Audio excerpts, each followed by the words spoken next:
And welcome back, bowling fans. We are here at the USBC Queens B squad qualifying getting underway. A little bit of a delay to our round, but the ladies out on the floor. Well, 5 more games here this afternoon, and our entire field will be done with their first 5-game qualifying round, and 2 more 5-game rounds coming up the next couple of days. I'm Jason Thomas, and I'll be joined shortly by Aaron Smith, who's currently doing some social media. And got another great group of players in front of us here who are bowling their opening 5 games of qualifying here at the Queens. This is the Burn squad, so players bowling on A squad's leftovers. And saw some good scores there on the A squad. Kelly Kulik leading the squad, averaging well over 240 for her 5 games. So she's out to a quick start. But it wouldn't be surprising to see one of these players or more on this squad passing Kelly. Seems to be a good opportunity out there for some strikes on the Burn. Andraz Beatty up on lane 26. First look at her. And she looks pretty lined up already.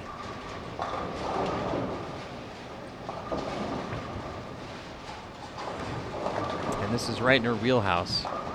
She likes to see the ball hook and likes to be able to get in and throw it left to right.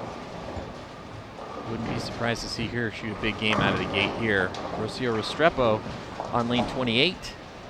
She's had a great season so far through our first 3 weeks on the PWBA Tour. She's made one of our telecasts already. And we should probably expect a pretty big block out of her here this afternoon. April George gets off to a good start. She strikes in the first frame.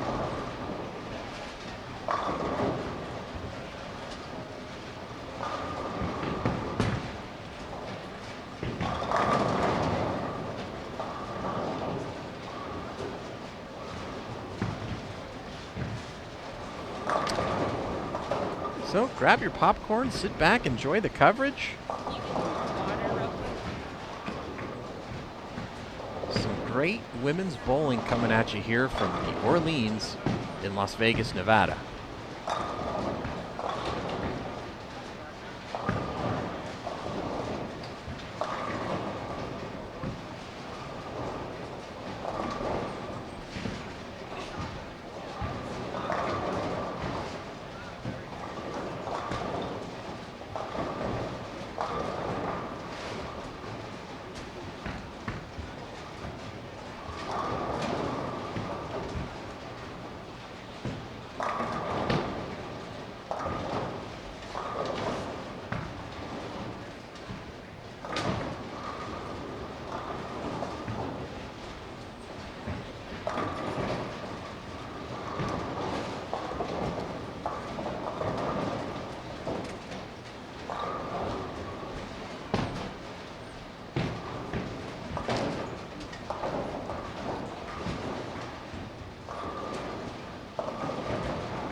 Megan Buha starts off with the turkey, Aaron Smith, and it looks like all these ladies have pretty much picked up where the A squad left off. Strikes. I'd have to agree, Jason, and definitely a lot of talented players just starting out in front of us. But yeah, they had the opportunity. Some of them were here as early as practice, watching what A squad was doing out there, seeing the moves they were making. Obviously, they're going to hit the fresh at the next 2 days. But yeah, it seems like they had a good game plan of what to expect going in. Of course, they got the ball reps here too, so a lot of them talking and chatting with those folks, seeing what was working, what wasn't, and 15 minutes of practice and time to fire away. Lanes are already burned up a little bit, so most of the players staying a little bit further right, at least when we started this morning. 40-foot pattern, multiple angles, so I'm sure a few of the pairs are going to get squirrely, but overall, yeah, I'm kind of expecting some impressive numbers out of the gates. Deandra Asbeatty starting the ball around 14 at the arrows, and trying to keep it left of 8 at the down lane marker. And that one just creeps a touch high.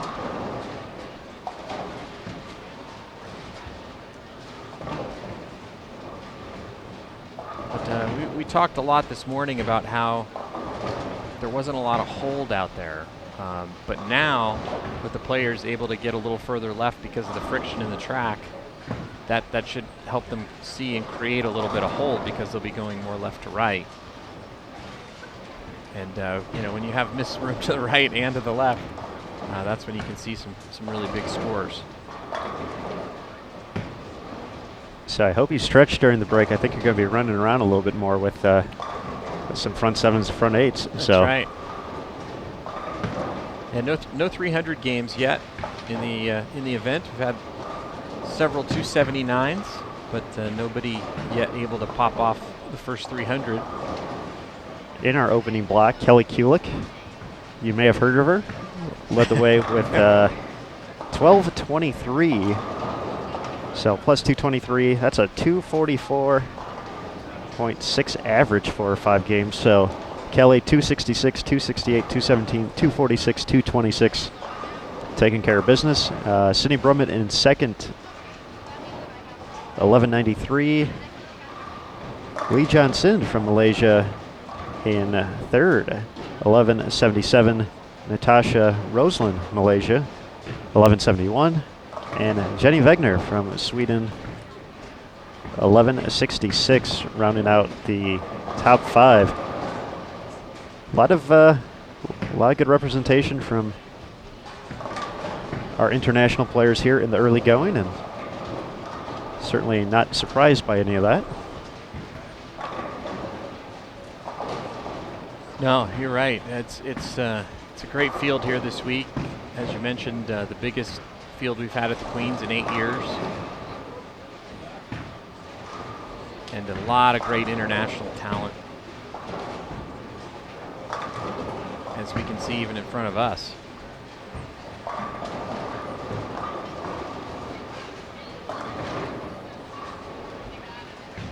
Sarah Locher gets her first double of the tournament. A little smile for the trip 4.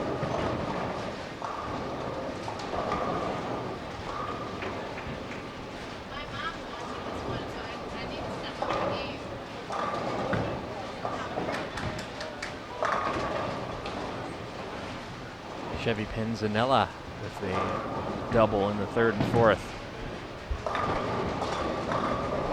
Little problem with our machine on lane 26. Aaron, you broke it already. That's what I do. That is what I do, so.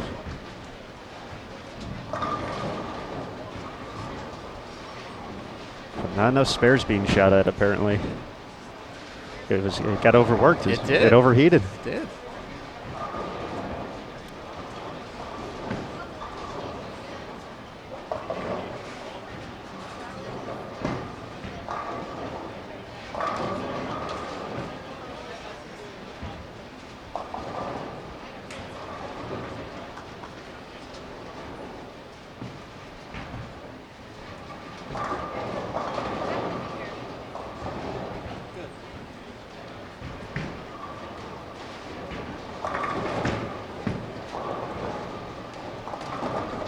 Rocio Restrepo with her first non-strike, stone 9.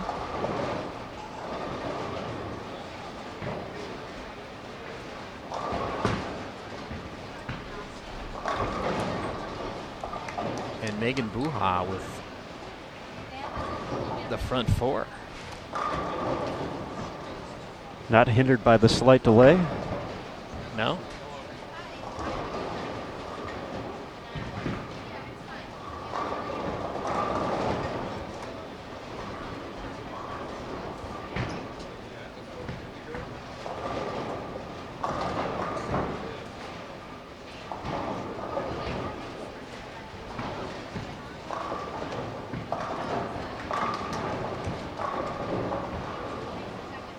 Valentina Colasos with the strike in the 4th, and you can see on that last shot, that shot wasn't holding this morning.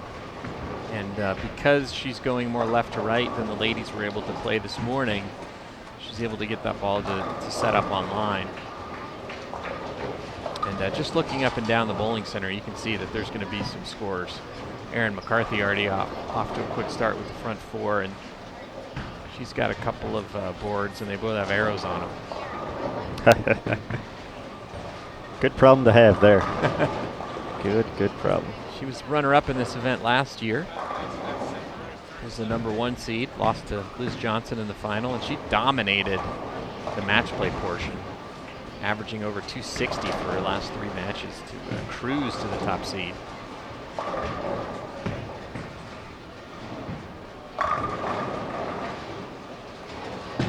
April George gets her first double.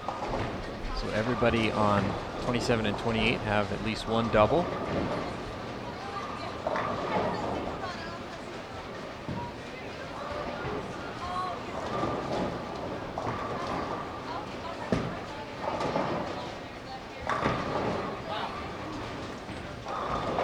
Megan with another strike, so she's off to a quick start with the front 5 now.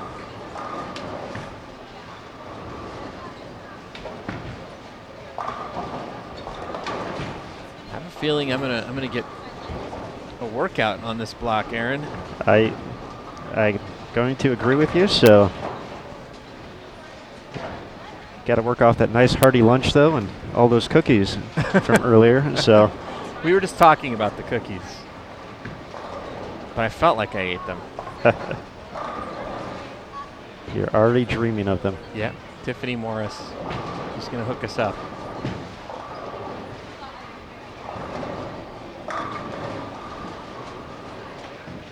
Rocio Restrepo back on it with a strike in the 5th. And you know when you watch those National Geographic programs and you see like a tiger eating like a deer? Mm-hmm. Right now Rocio looks like a tiger and the lanes look like the deer.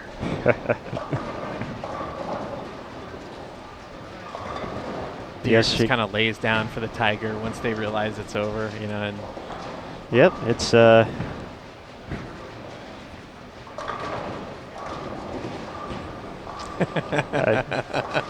not sure how to respond after that, so I'm just gonna just let the analogy simmer. I'm just gonna sit idly by and smile. But yes, Rocio definitely one of the most fun players to watch out here. Puts a lot of I'm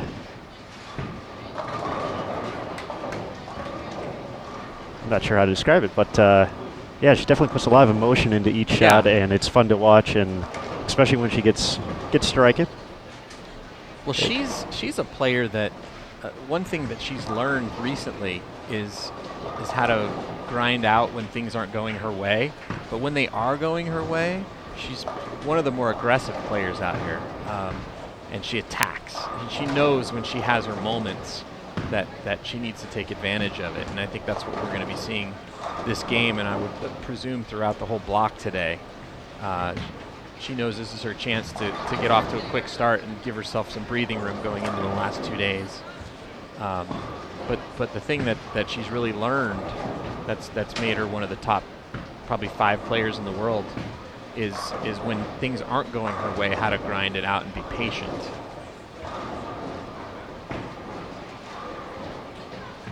I think that a great example of both of those things happened at our season opening event, the PWBA Las Vegas Open, just a few miles north of here at Texas Station. And Rocio had that look where she could be aggressive in qualifying, and through the Cashers round, she was dominating. And then when we hit the match play part, you know, she had some decent games in there, but, you know, admittedly struggled. I believe she went 1-5 in match play to go from, you know, being in good position to get an automatic berth, one of those top 2 seeds, to having to win a match.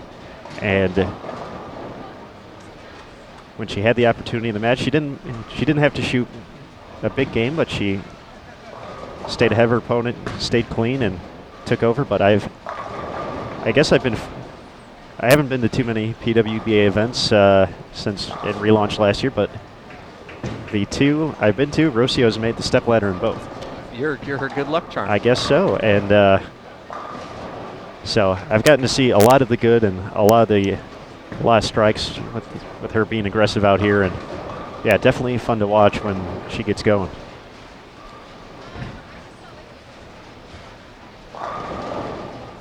Well, she finished 6th on the point list at the end of last season. And the thing that's always impressive to me about her is that she's always learning and always trying to find ways to improve and get better. And that's typically what you'll find in all of the best players. Always trying to find ways to improve their games, add little tricks that they didn't maybe have before. Makes a spare there. Her miss on that shot, she kind of came out of it, fell off to the right, got the ball right a little quick, but that's showing you that there's friction to the right. So she actually missed right of target on that shot and ended up going high. So it's showing you that there's a little bit of friction developing to the right.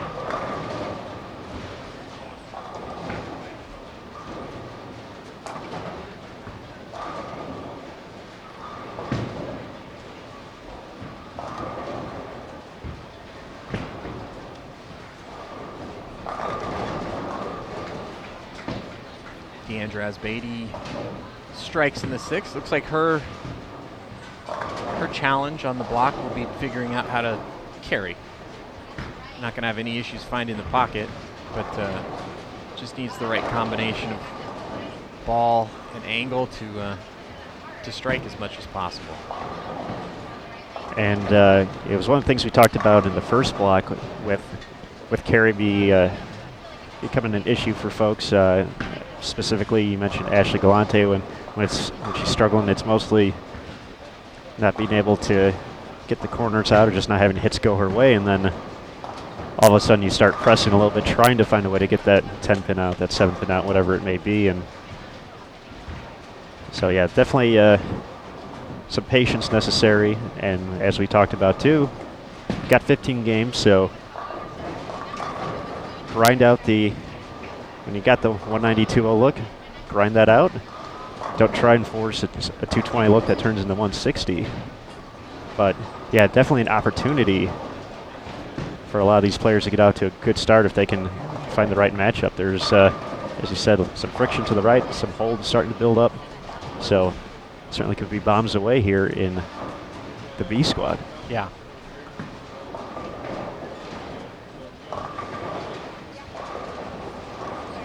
Yeah, and the interesting thing about Rocio's miss in the 6th was that, remember what we said earlier, if you're going to miss, you want to miss right. And now the track's hooking so much that if you miss right too quick, the ball jumps high on you. So it's an interesting example of how quickly the lanes change over the course of just a couple of games.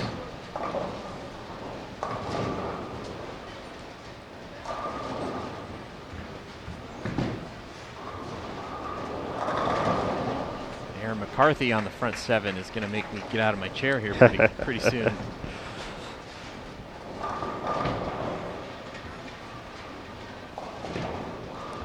Got to talk to Erin a few days ago when she bowled the women's championships, And she said the first few weeks on tour really hadn't been going as well as she would have hoped, so bowled well at the Women's Championships and was hoping that would lead to some momentum coming into this event. And of course, you already talked about the event she had last year, so definitely some high expectations to live up to. But yeah, definitely a nice way to start, 7 in a row. You know, I think Erin's a player who, you know, she's definitely got a lot of firepower when she finds something that she likes, and she's capable of winning on those weeks when she has that.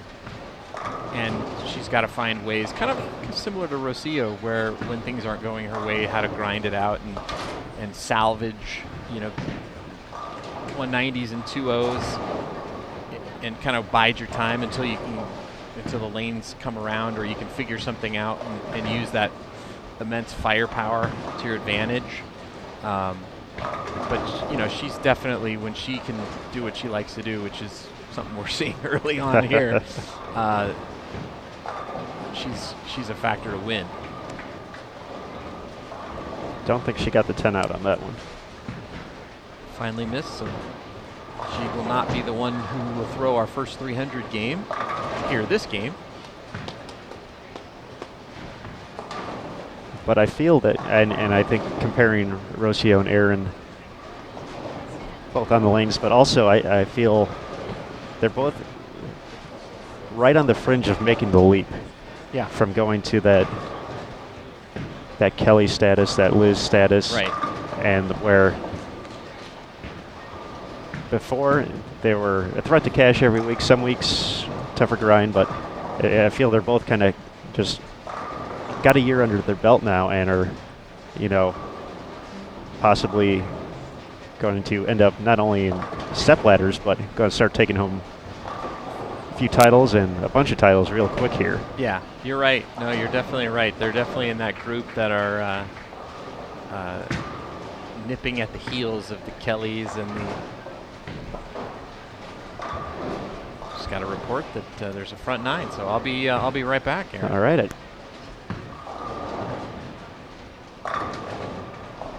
Jason Thomas putting in the miles this week.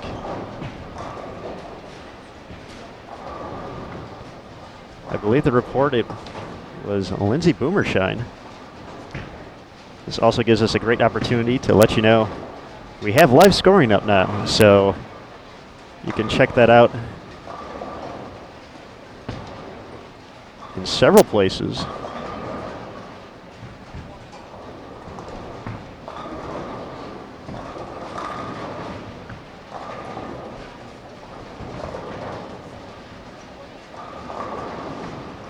Including pwba.com/live.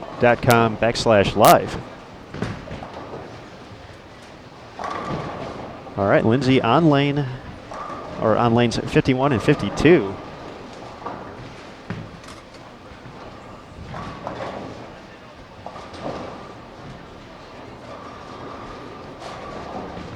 Which is very, very far away from 27 and 28, so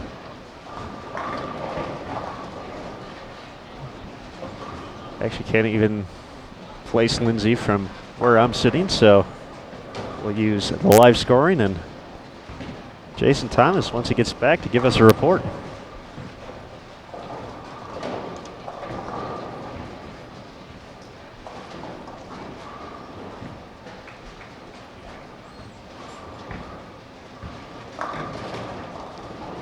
Rocio looking to get off to a 250 plus start.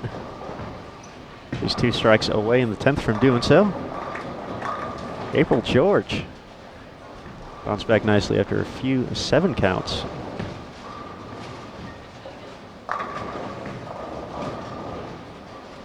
And makes it 6 in a row heading into the 10th.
All right, Jason Thomas back with us.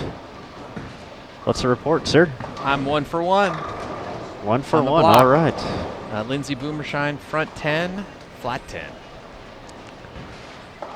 289 still pretty good. It's a good start. Good start to the turn.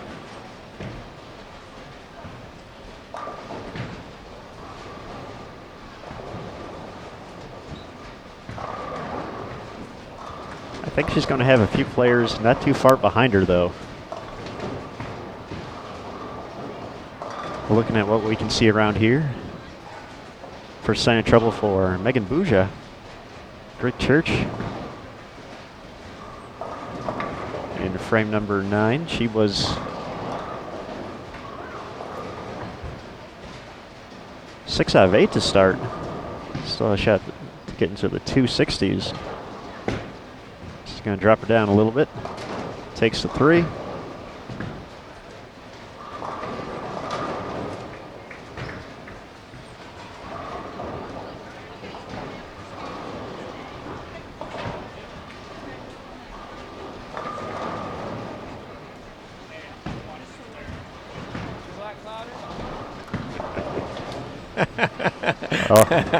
It's kind of Hank's fault. You know, that was Hank Boomerstein walking by. That's right. He Gave alerted me. He was the one who let you know. So, come on, Hank.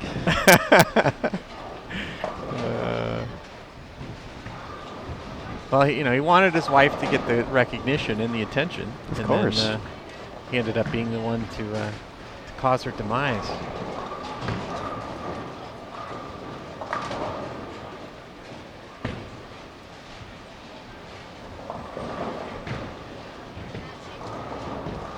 So some good scores here in front of us.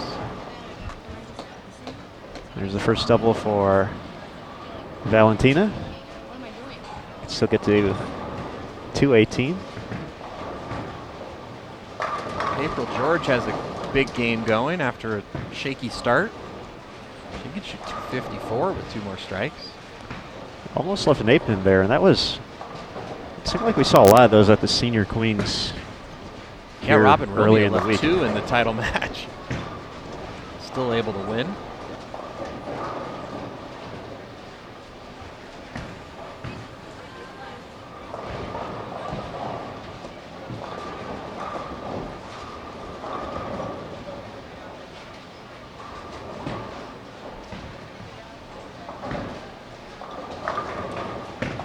That one, Rocio got it right quick, and it rolled out. And that's kind of what we're seeing now, that the track is burned up. You can throw it there, but you've got to get it there at the right time. And it's probably better to aim a little left of where that burn is, and then if you miss right, you can use it to bring the ball back.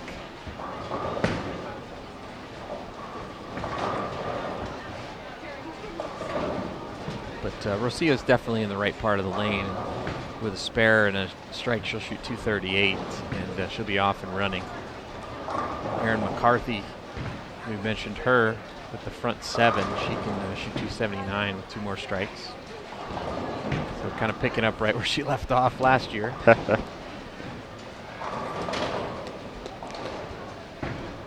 Yes, a very nice continuing Queens average. Yes.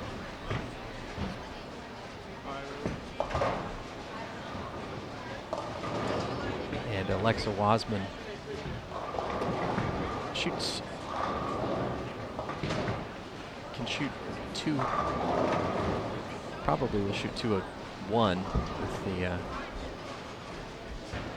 count here on the fill ball.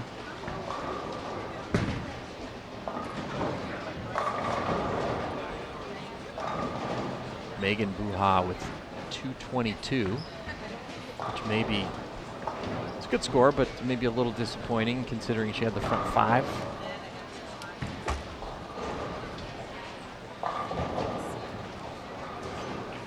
Rocio getting a look at a different piece of equipment, and that ball might be a little too early for that. Maybe game 4 or 5. So 235 for Rocio.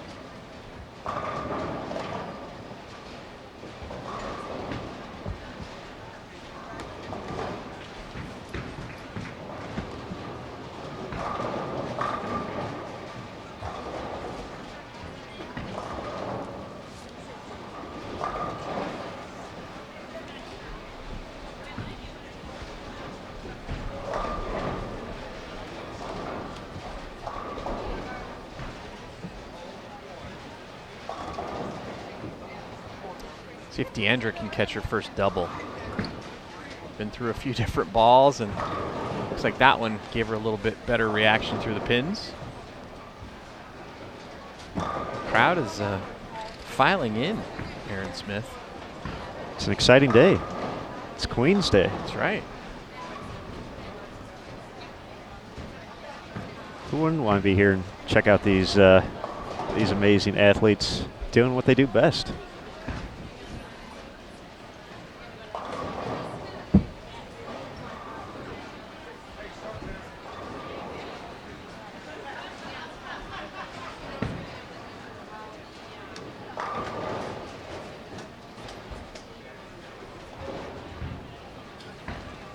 Looks like we'll have the USBC Collegiate Player of the Year, Brittany Smith, joining us for game number 2.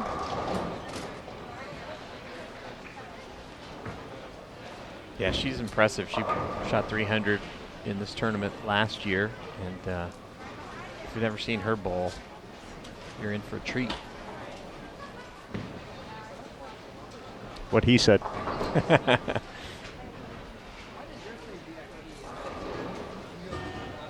Deandra rings a 10 on her second shot in the 10th. She'll shoot 206 with a mark, but it's got a little bit of work to do to figure out the right combination to get the ball striking a little more.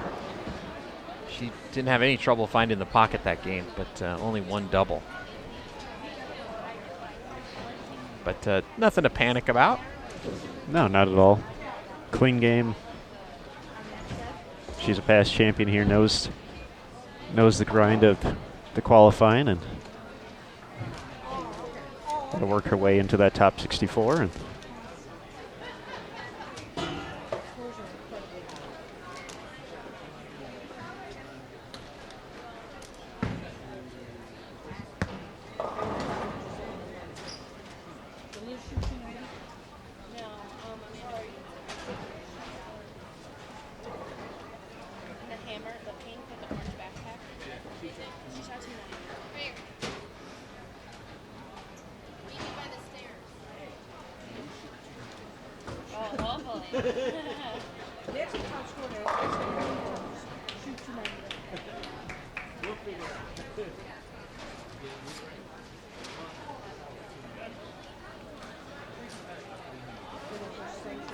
so on 25 and 26 for game 2, looks like it's going to be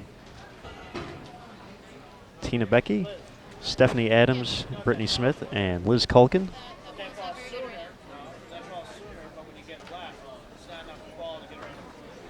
Liz made the step ladders last year. Pulled a great match against defending champion Maria Jose Rodriguez. Actually went to a roll-off. Yeah, it was exciting. And Liz flat 10 to lose. But she went on to win her first PWBA title. She was the youngest champion on tour last year at the age of 22. See, I did not know that. That's right. I learned something today. Yeah, All right. You did.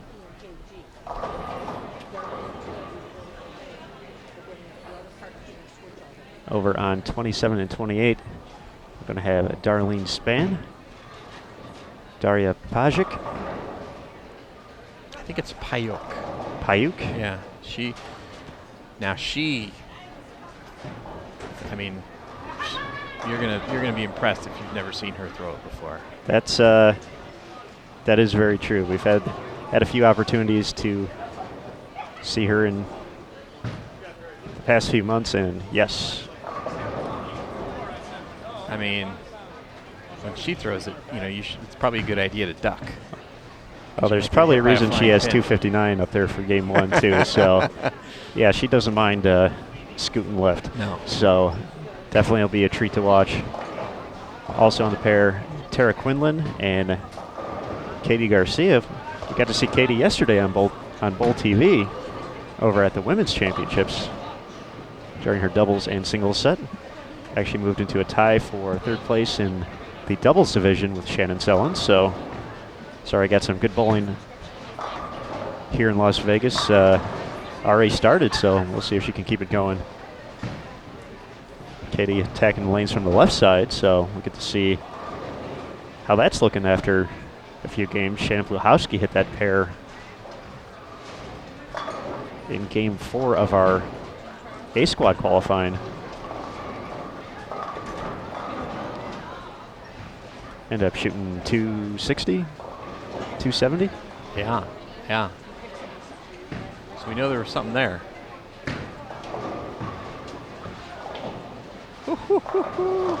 Yeah, it was. Did you duck? That was the best build-up ever for. Wow. She's got some hand. Thanks for making us look good, Daria. Kabam.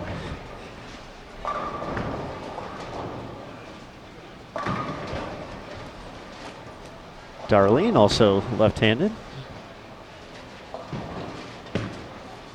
So we get a few lefties here.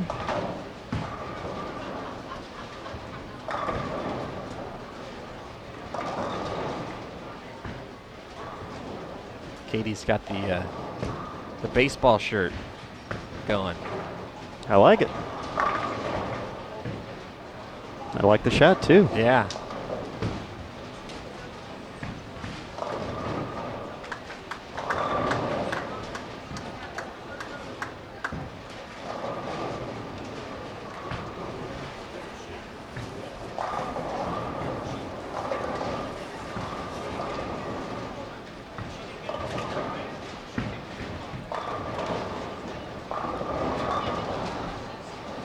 And here's Brittany Smith. We've talked about her. Nice and smooth. Wow.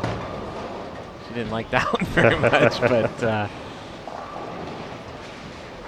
she's got a great game. A lot of power, but in complete control. Doesn't get her arm swing up too high.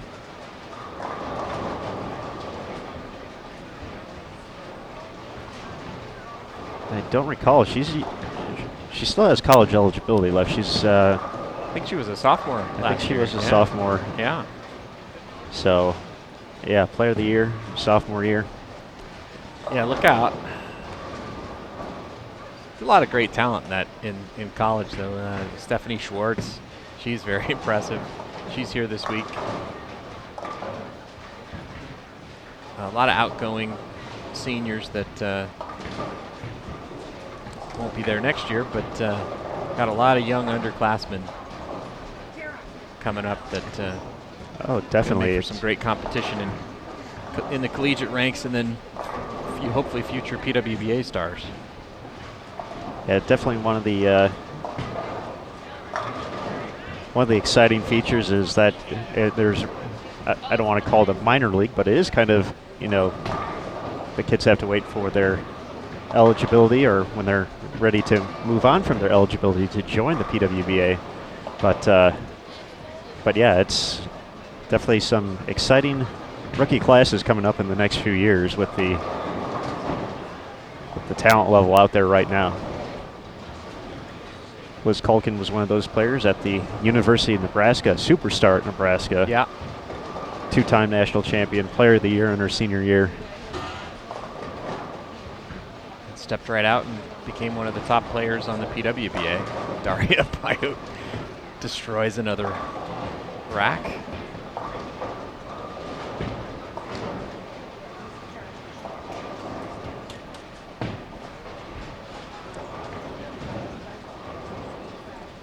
Daria, part of the Weber International program. So you'll have the opportunity to see her on CBS Sports Network this upcoming Tuesday as Weber takes on Wichita State in the Intercollegiate Team Championships Women's Final.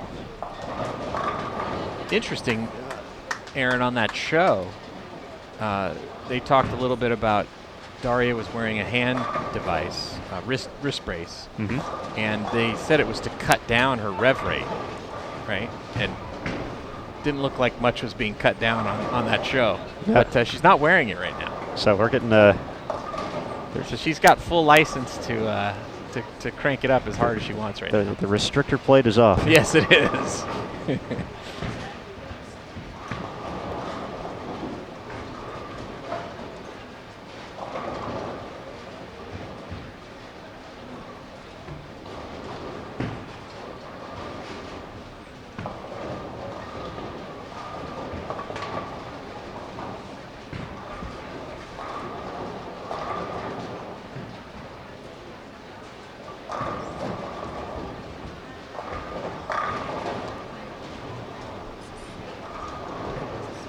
She doesn't get cheated. Liz Culkin turned around after that shot and just looked at us and said, "She throws it sweet." And yes, that's. It's one thing for us schlubs back here sitting to say, but when somebody who has achieved the things that Daria wants to achieve is back here saying it, it's another thing entirely.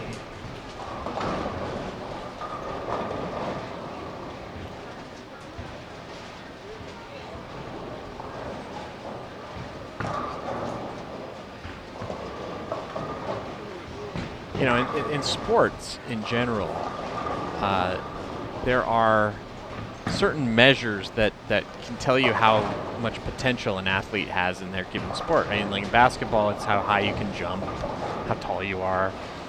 In golf, it's your club head speed.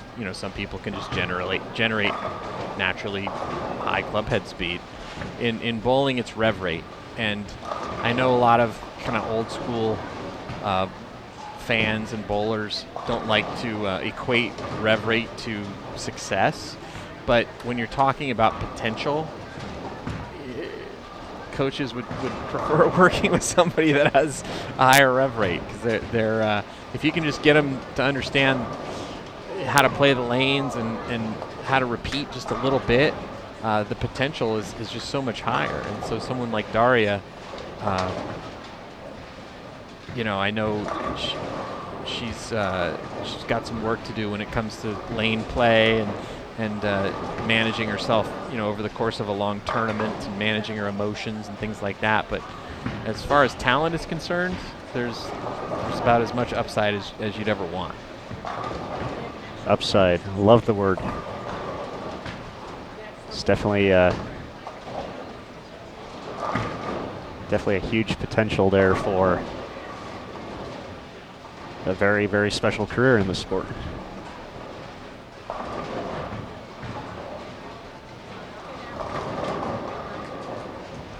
In women's bowling, especially in the modern era, you've seen players that have that kind of prodigious power. They're able to dominate for long stretches where other players just don't have the firepower to keep up. You saw Michelle Feldman just dominate the tour, prior to 2003 when it ceased operations, and we didn't really see a player like that last season, the first comeback season on tour. Liz bowled well, Kelly bowled well, Danielle McEwen bowled well, but you didn't really see a player that just had, unlimited potential when it came to rev rate dominate. So maybe with Verity Crawley and maybe with Daria and some of the upcoming collegiate players, I mean, that ball is striking like the pins weigh about a pound each. Yes, that's.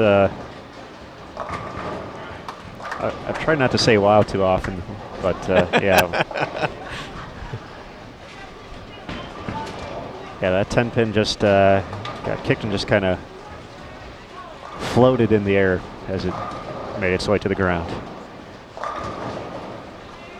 So Lindsay Boomershine shoots 289. She's not high on the block, but you didn't miss the front 11.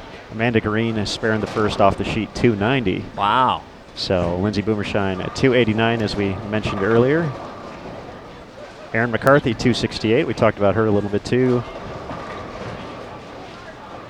A few more 260s and 250s on there. So yeah, similar to what we had in the morning. We had a couple 279s, a couple 260s, a couple 250s. So scores are definitely there. Brittany Smith gets that ball in and it holds and trips 4-6-10 for a strike. And the Daria show about to continue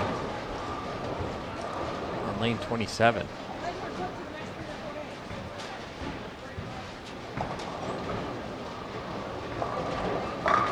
How about just a dead flush one, Aaron?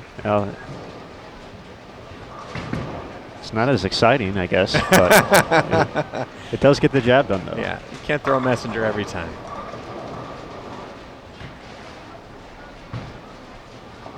Nice start for Tina over on 25 and 26. Very, very, very good player out of the Chicagoland area. Has a few titles at the Women's Championships.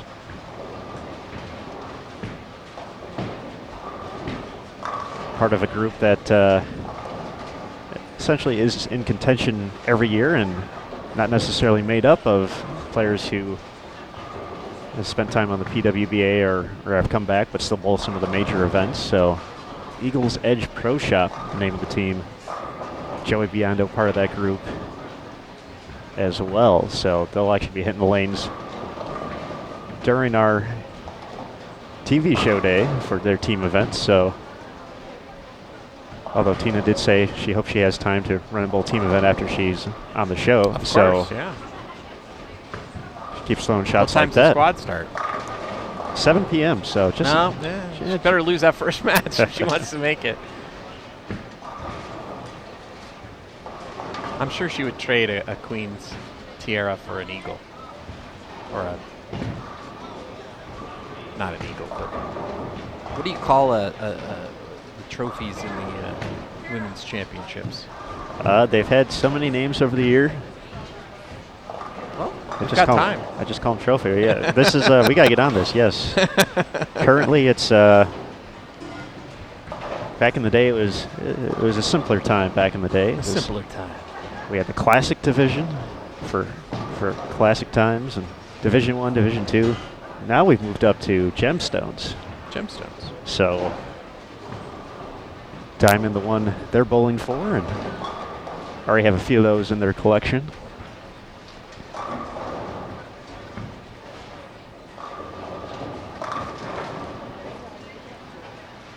Tara Quinlan with spare four-bagger, so you don't have to have a 500 rev rate to strike.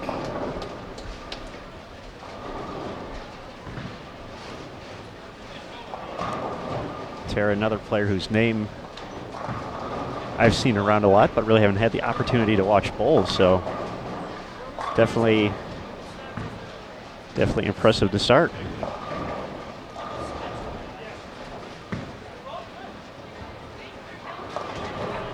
Oh, Stephanie Adams rolls the two-pin, Tommy Jones style.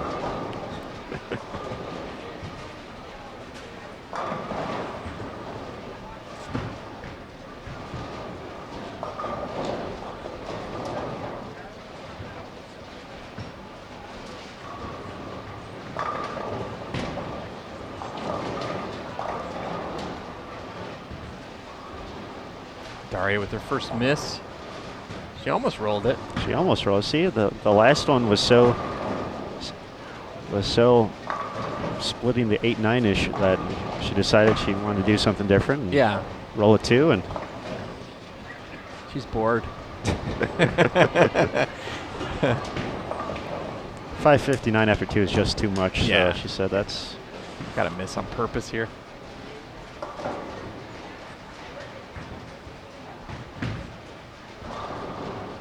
See a few players yet to miss this game. I'm just doing my pre-300 game walk so we can get any highlights up on PWBA Facebook page.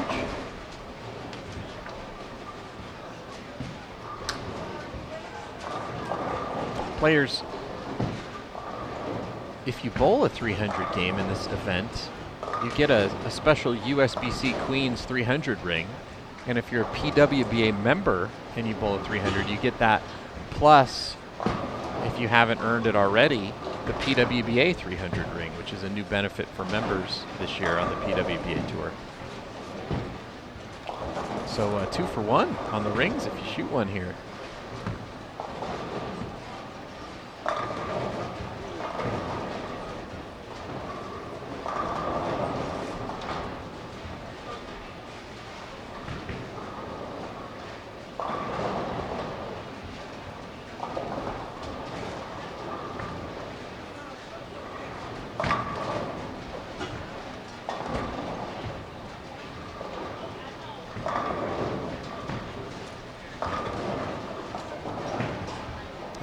Looks like that ball choice for Brittany's just a little bit in between. Doesn't lay off when she gets it in, and then when she gets a little right, kind of rolls out and doesn't go through the pins the right way. So be curious to see if she's going to make a ball change mid-game or if she's going to wait, try to get through this game, grind out 180, 190, and then try something on her fill. She started with 229, so out of the gate's pretty strong. But yeah, scoring pace here on the burn does seem to offer opportunities to shoot a lot. So you don't necessarily want to spoil that chance and have to make it all up on the fresh. Right. So she definitely knows that there's some score out there, and it would be a missed opportunity not to take advantage of it. But on the other hand, you also don't want to take so much risk that you shoot yourself out of the tournament. Daria Payuk with a flat 10. Probably doesn't leave that very often. Probably not.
Brittany Smith strikes in the 7th.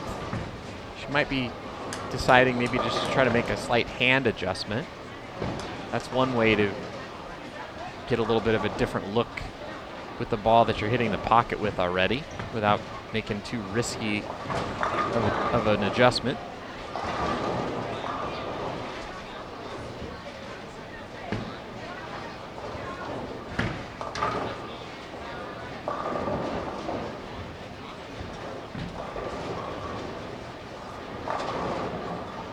You know, you can change the shape of the ball path just by how you roll through the ball. You can go around it a little bit more, and you can make it the total amount of hook could be the same. You can stand in the same place, but you can get it to hook in a different spot. And that might be what Brittany is going to try here before making a ball change.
talk so much about the youth movement here, Mr. Thomas, but Hall of Famer Wendy McPherson, one pair to our right. Getting off to a nice start here in game 2, 6 out of 7. For her, rough start, 169, but multiple time winner of this event.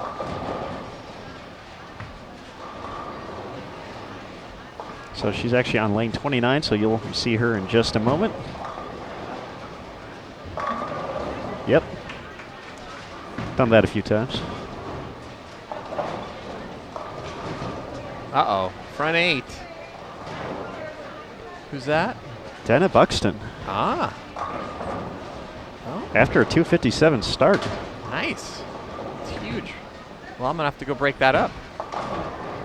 I was going to say, you're afforded another opportunity to No. showcase I your would never. magic. I would never.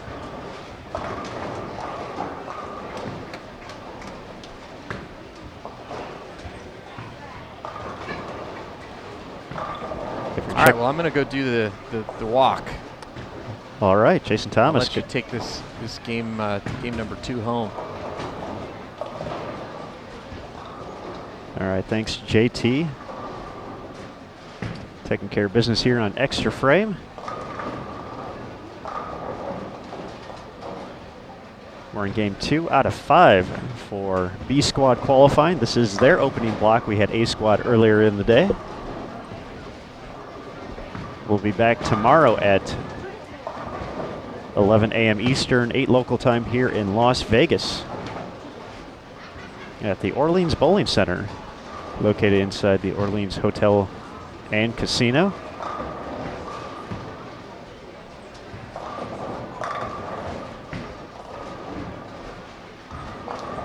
We knew about Dana Buxton by taking a look at the live scoring link. We added it in between blocks, so able to get that up and running. So there's links on pwba.com/live. If you just go to pwba.com, that's the slider that pops up first. You can check it out that way. It's also on bowl.com/Queens. Click on the 2016 results and you'll see live scoring right up there.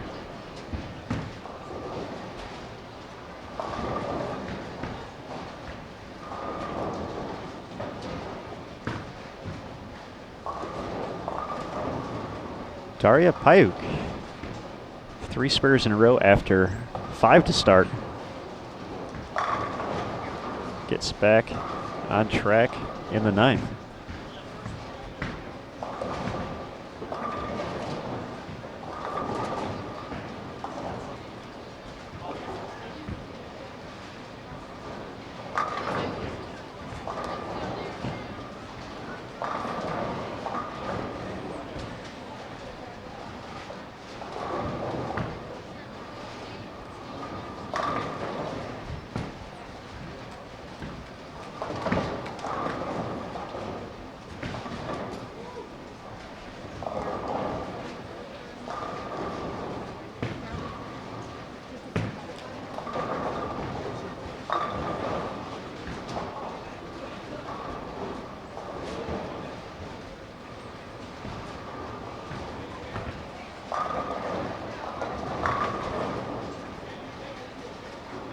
Nice bounce back shot there from Katie Garcia after a few opens. Still get to 192. That's what she shot in game 1.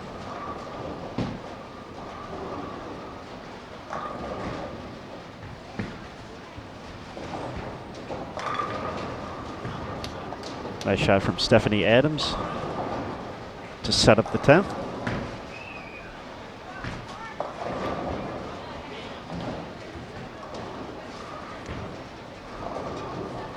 Looking at the online scoring, Dana Buxton did get the strike in the 9th, so she'll have an opportunity to record the first perfect game of the 2016 Queens.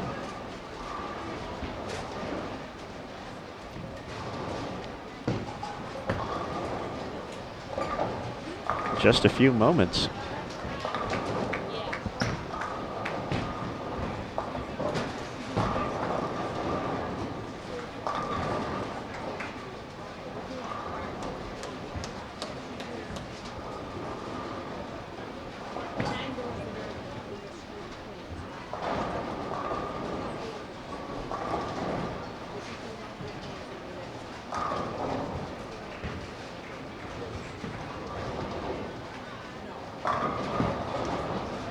Great shot from Daria to kick off the 10th.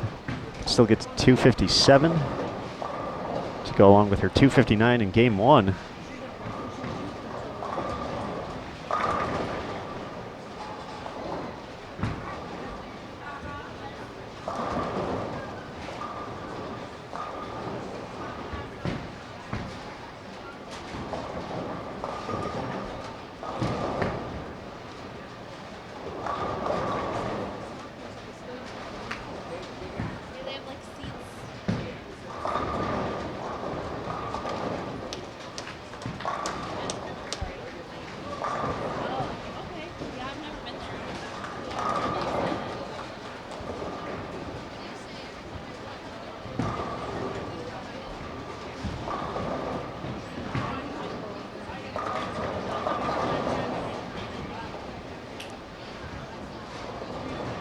Barry get the big 4 on the second shot of the 10th and the first. Drops her into the 240s with a few pins here.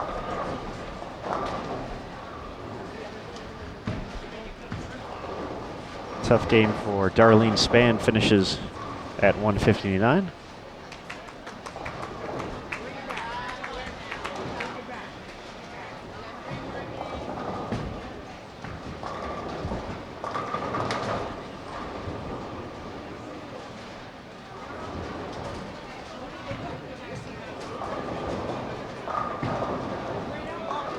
.241 for Payuk. That'll put her at 500 even after 2.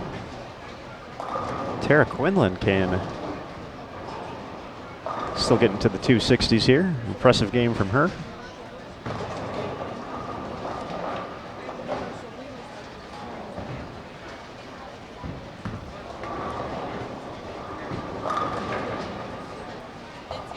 Delivers to kick off the 10th.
Final shot for Quinlan.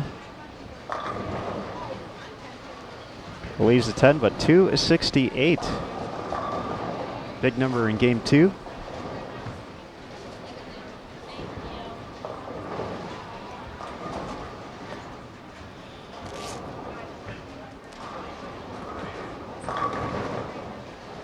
And it looks like 296 for Dana Buxton. From live scoring, we'll We'll wait to yell at Jason Thomas once he comes back. Find out a little bit more about what happened.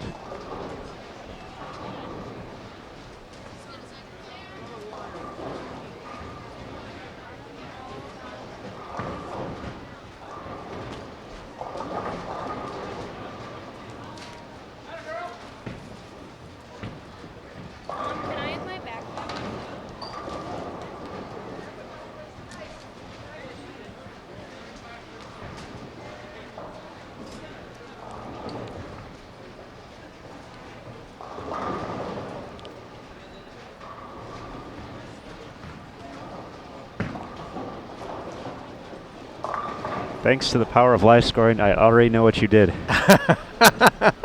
But please give us full detail, Mr. Thomas, about what transpired down on 51 and 52. Well, I was there for 3 of the last. Well, I was there for all 4 of her last 4 shots, and so I can't take credit for the miss on the last one if she struck on the first 3, right? That's true, yes. So, front 11, and she Brian Goebeled. For those of us who may be a few years younger, you may need to elaborate. Brian Goebel had the front 11 at the True Value Open, bowling against Norm Duke, who finished with 280, and needed the last hit for a $200,000 bonus from True Value. Goodness. And threw it about 3 miles an hour slow and left it 3.69.10. Ah. And that was the fate of Dina Buxton. But what a start. 5:53 for her. That is a 2. heck of a start. Heck of a start.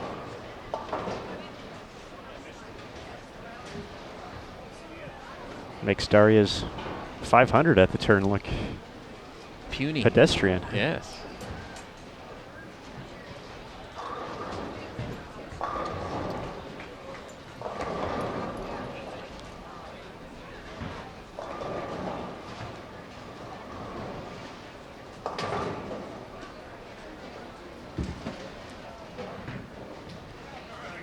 All right, folks, we're waiting for game 3 of 5 to get going here in the opening round of qualifying for the B squad at the 2016 USBC Queens. We're at the Orleans Bowling Center in Las Vegas, Nevada. I'm Aaron Smith alongside Jason Thomas.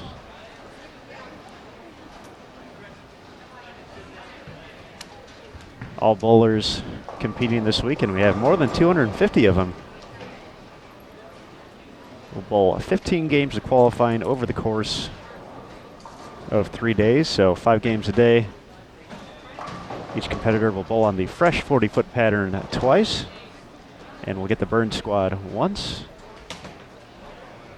So for the B squad, this is their only opportunity at it. They get fresh the next 2 days. A squad actually won't hit the burn until Monday. Today's Saturday, right? Yes. All right, good deal. So we'll have 2 fresh squads tomorrow. We'll actually have a break in between of a few hours, so a little bit different time schedule for tomorrow. And then once we complete qualifying, the top 63 competitors, along with defending champion USBC Hall of Famer Liz Johnson, will advance to the double elimination match play bracket. Bracket matches will consist of 3 games with total pinfall determining who advances to the next round. Our coverage on Extra Frame will conclude with the final elimination round match consisting of 4 players, with 3 of them advancing to the show. And then from there we go to CBS Sports Network for the live stepladder finals on Thursday, May 26th at 8 p.m. Eastern, 5 local time. if you happen to be in the Las Vegas area and would like to check that out on Thursday, please swing on by. Free of charge. We're also taping the shows for the 3 opening events of the PWBA season. The Las Vegas Open Nationwide, Sonoma County Open, and Storm Sacramento Open. So a lot of excitement taking place Thursday. So if you're around, swing on by the Orleans. Jason Thomas will be signing autographs all day. That's right. And check out some of the... Don't tell him that. That's going to keep people away. Well, okay. Jason Thomas will not be signing autographs. Scare everybody away. Although if you do want an autograph and that's your only reason for coming, then I feel sorry for you, but I will sign your autograph. All right, our competitors have made their way to 27 and 28.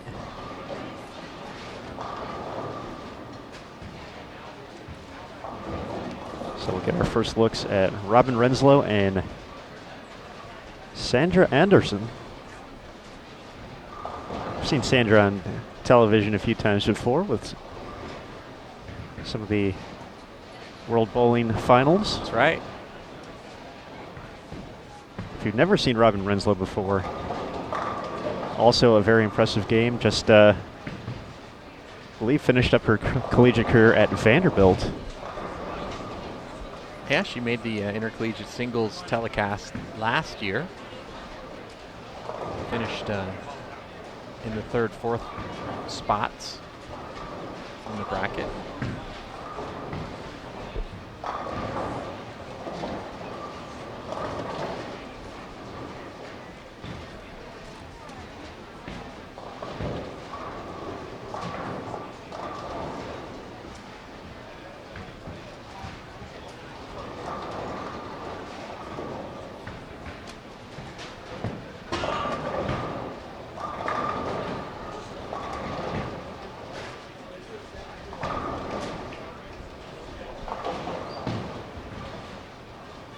Looks like we're just about ready on 25 and 26 to get going.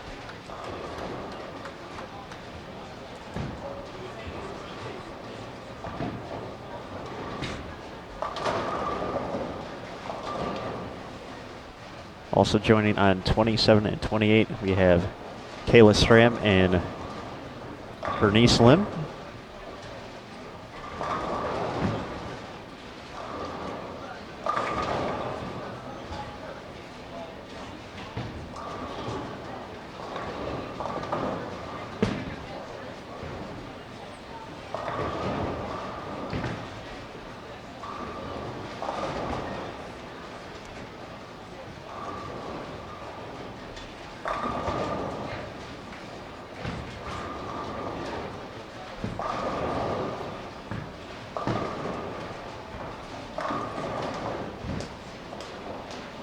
On 25 and 26, we'll have Patty Taneas and Denise Safford, along with Adrian Barella and Mariana Ayala.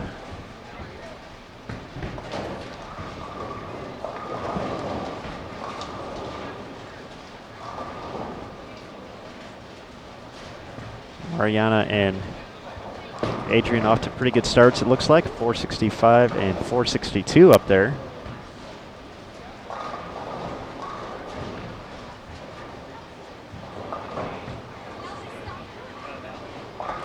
Big score through 2 on 27 and 28 belongs to Sandra, but an open in the first.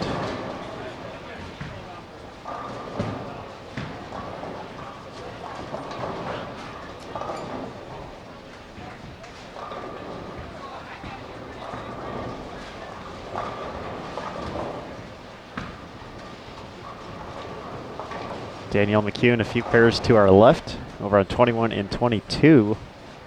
434 to start. Yeah, probably the biggest surprise last season was her missing the cut in this event.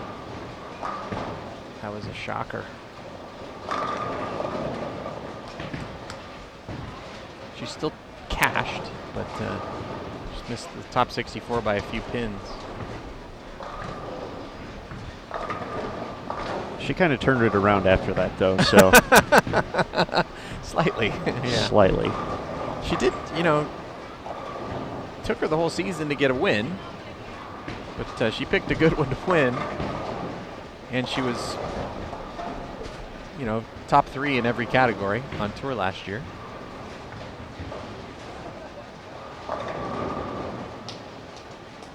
And then after she won the Tour Championship, I think she won every tournament she entered between then and the start of the PWBA season. She's had a couple of close calls on making some shows here in the first 3 events, but still yet to make her first TV finals of the 2016 PWBA season.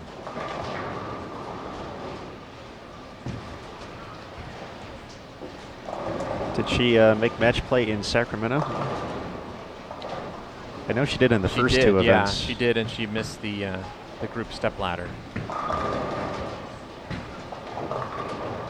She just missed the group stepladder in Las Vegas, in the Las Vegas Open. Shot 289 the position round to just miss the stepladder, and then lost in the stepladder in Sonoma, and then just missed last week.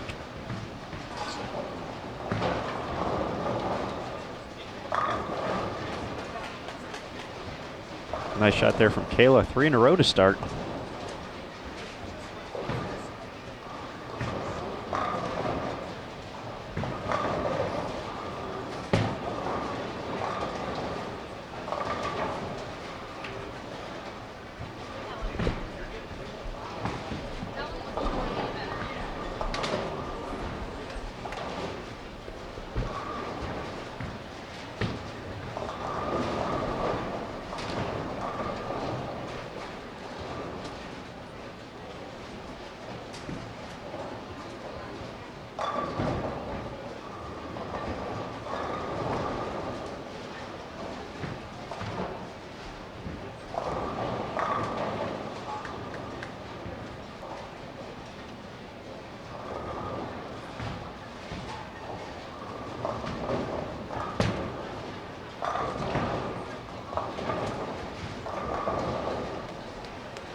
Sandra Anderson still looking for her first strike on this pair. That one was close, but a little high.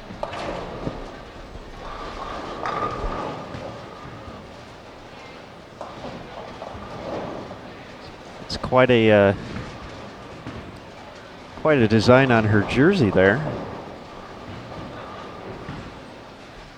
Definitely something a little bit different. It is. Is that Paris? I think it might Eiffel be. Tower? La Tour Eiffel? It does appear to be the Eiffel Tower. I thought she was from Sweden. That's what I thought too.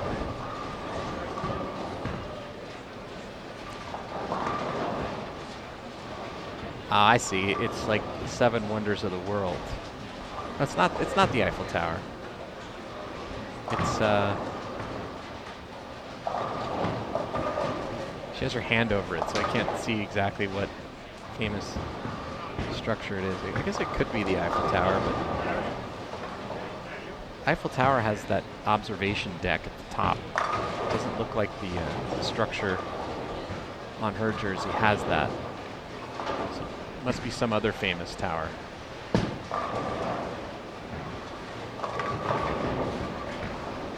Yeah, there's like that observation deck kind of midway through, and then I don't know. What do you think? Is it the Eiffel Tower? I guess it could be. I don't know of any other famous towers. It looks like there's the Leaning Tower of Pisa on there, and yeah, that's the one I see. Is that the Taj Mahal? Taj Mahal between the two? Yeah, so that must be the Eiffel Tower. So it's just like famous landmarks from all throughout the world. As an international competitor, she's And then probably is that a hot air balloon on the back? Maybe it's like she's in the hot air balloon. It could be. I saw a plane on the front side of the jersey. There's definitely clouds over, so yeah, it could definitely be a hot air balloon. That's cool.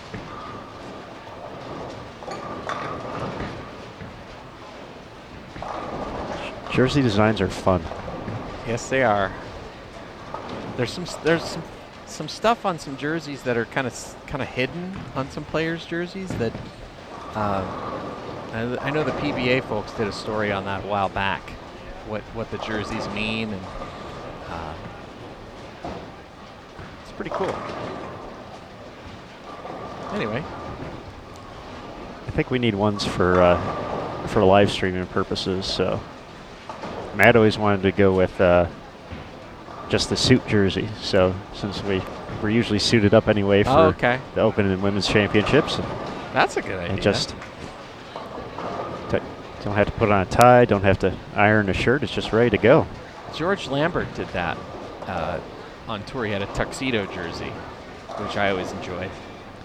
I actually saw something on Facebook the other day for some folks tagged, but at the Open Championships there was a all lefty 10-player group that we live streamed in El Paso last year, and they posted a team picture and they all had essentially tuxedo jerseys on. So That's cool. So same kind of idea. So that was pretty awesome. Could go the Mike J route and do the few years ago he had a jersey that had disembodied heads of semi and famous 70s players on it, which was pretty funny. The Alvin Liu head and Art Trask and Carmen Salvino and Bo Burton.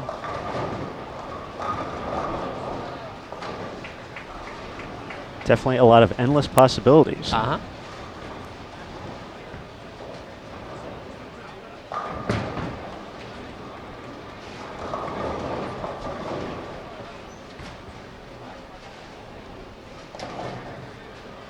Some strong starts on 27 and 28.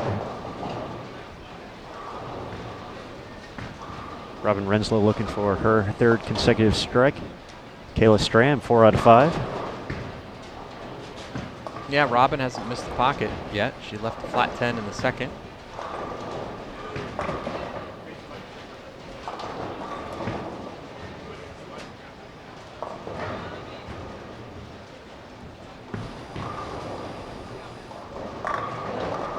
Didn't like that one, but the result was dead flush. Oh, she fouled. Wow. That's why she didn't like it.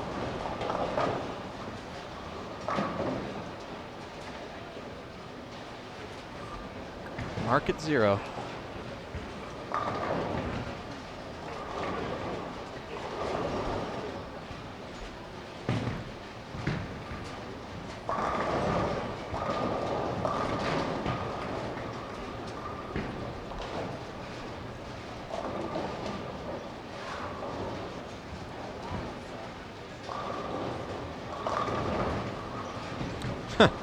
Right there for Mariana Ayala.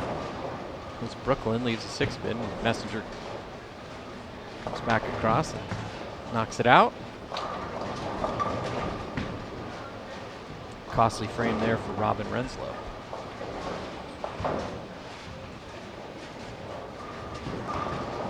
So the strike she threw on the foul turns into a gutter 7. She goes from shooting, being on a 220 pace to being on a 184 pace.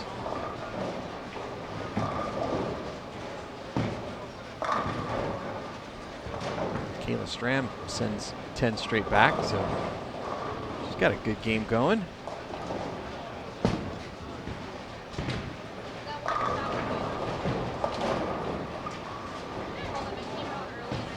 Patty Tenayanice with a strike in the 5th. And Bernice Lim can still shoot 249 if she could take it off the sheet. She's been hitting the pocket pretty regularly. Just hasn't been able to figure out how to get a double.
Barella with a 3-bagger, and Sandra Anderson also with a 3-bagger, so makes her adjustment and has figured out this pair. Can still shoot 257. And Bernice Lim finally gets her first double.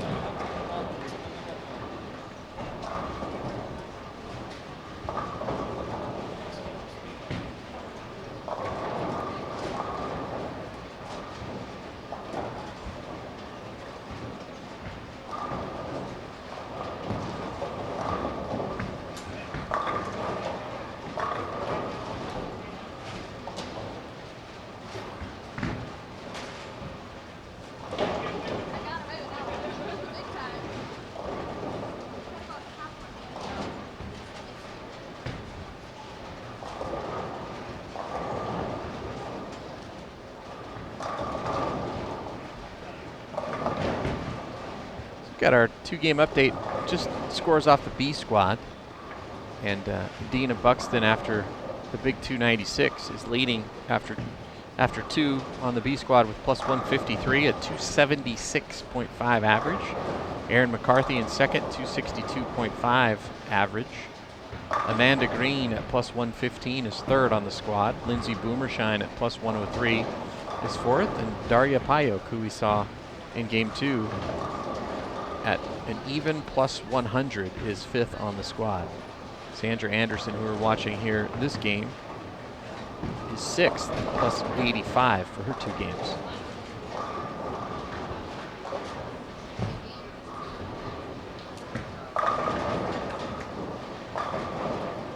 And Robin Renslow bounces back after the open frame in the 5th with a double.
Oh!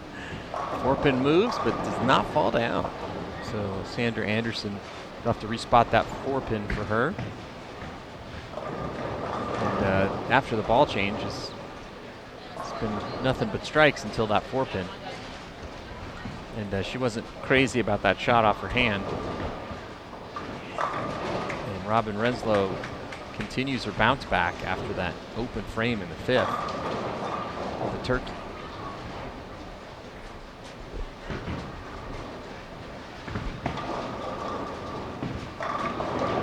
And I might be leaving the booth here momentarily. On 7 and 8, Brandy Calderon. Looks like she has the front 8. So according to the scoring system provided by our good friends at Merrick, she now has 9. Okay, I'll see you later. Bye, JT. Jason Thomas, the man on the move.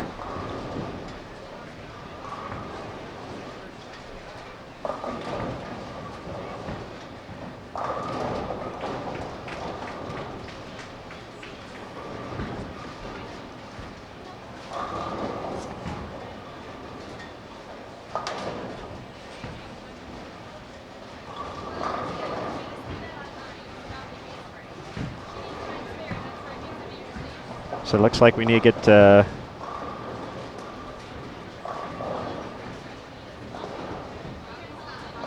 get some scores corrected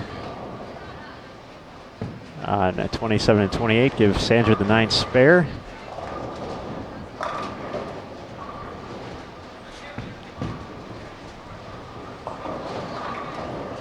So it'll be just a moment on 27 and 28.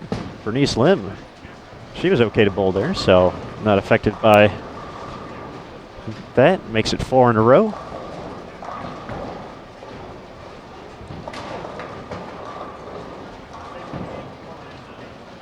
So we got Sandra's score fixed.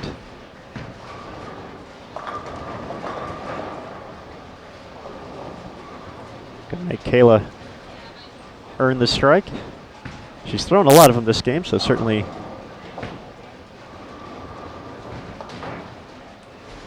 wouldn't be surprised to see one more here.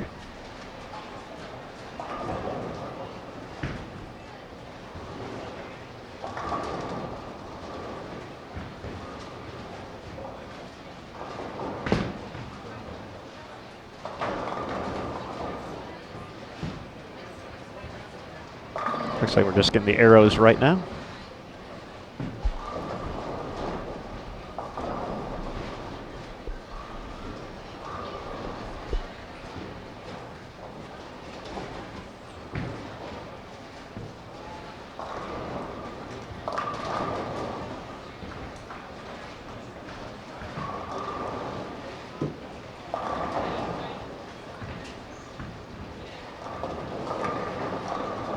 Just giving an update through 2 as we near the close of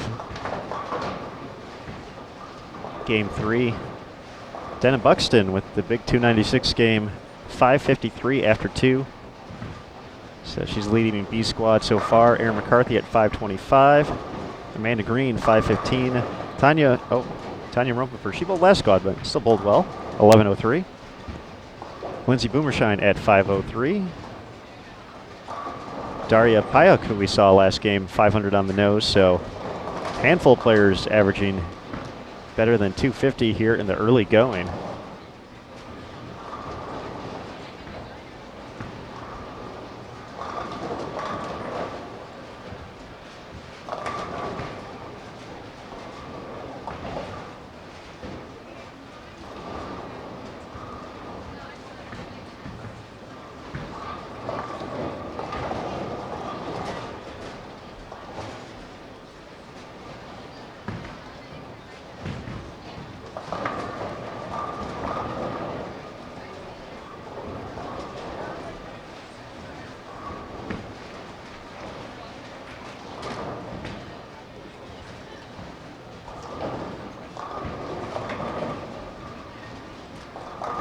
Adrian Barella cleaned through 7 frames with a 3-bagger in there. She was at 465 through 2.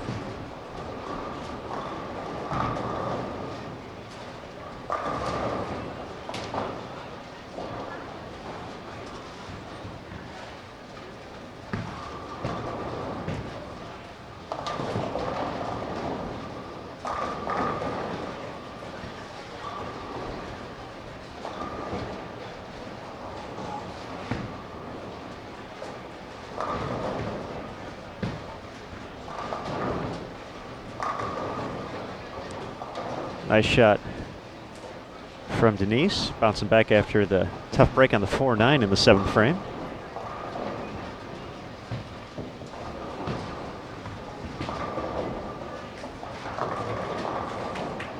Four-bagger for Renslow to set up the 10th.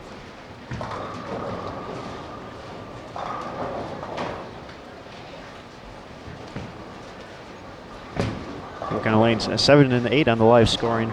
Brandy Calderon has made it 10 in a row.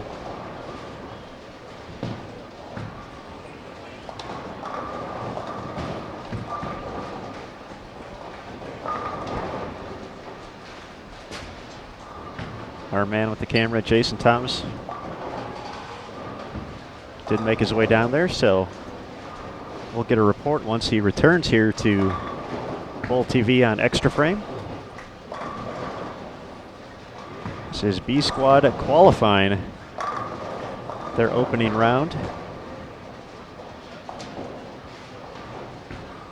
here at the 2016 USBC Queens, the first major of the 2016 PWBA Tour.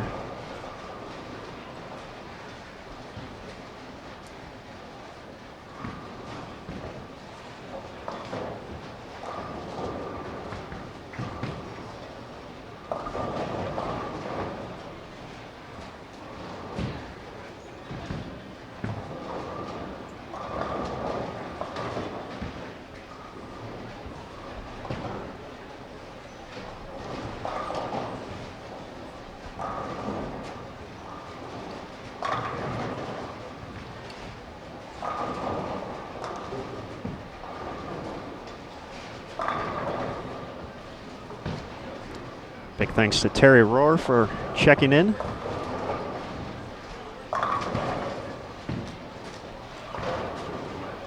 And now a check-in from Jason Thomas. Well, it was a nice run. But What'd you it do? did not end at 12 in a row. It ended at 10. And I didn't even turn the camera was turned on technically, but I had not even been spotted yet by the bowler. But the husband did mention something about staying away until the last shot. So what did, looks like an 8 split? Yeah, it was through the nose, 410. 410, okay. Yeah. And unfortunately, she threw the 1 in the 10th, and then the rack was missing a 9-pin, so she actually got up, and someone distracted her and pulled her back off the approach, and said she didn't have a 9-pin, so that might have broken her concentration just a bit, taken her out of rhythm just a little bit. Still a very nice game, 286 for Brandy. She was -4 after 2 games, so that'll quickly help that. Oh yeah. Plus 82 now through 3.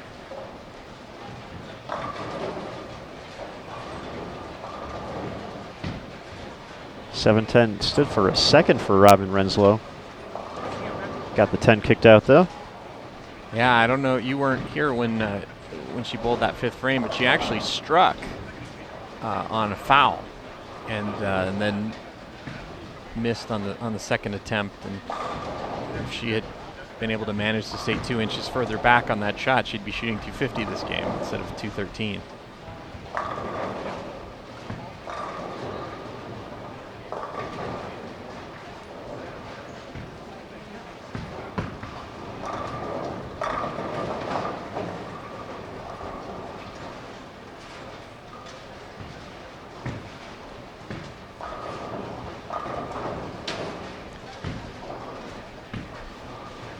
Alicia Current, 1 pair to our right, 8 out of 9 to start. She was at 444 through 2, can still get to 278.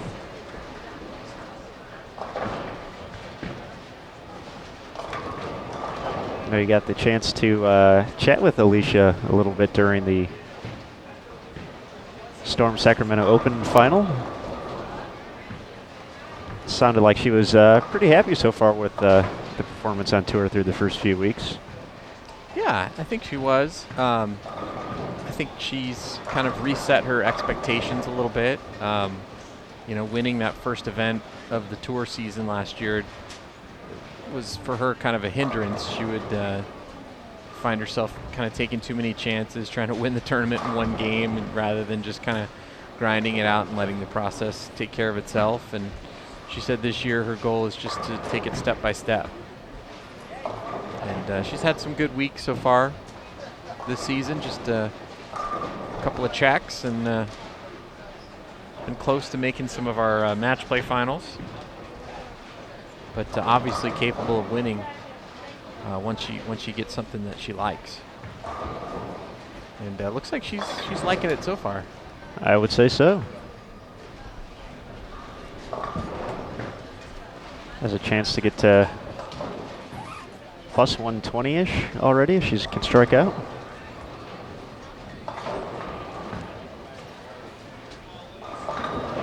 She's come close to winning this event. Second back in 2011. I believe she was the top seed as well, and ended up falling to Missy Parkin. So that was Missy's first major title.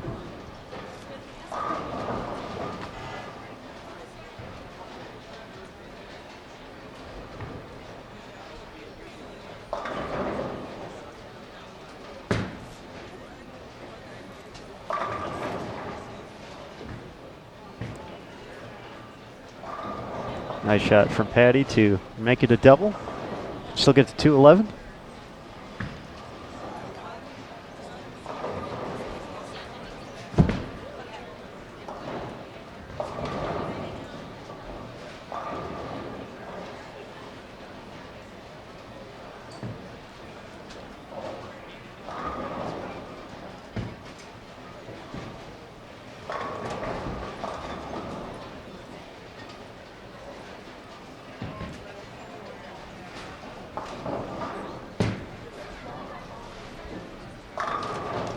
Ouch.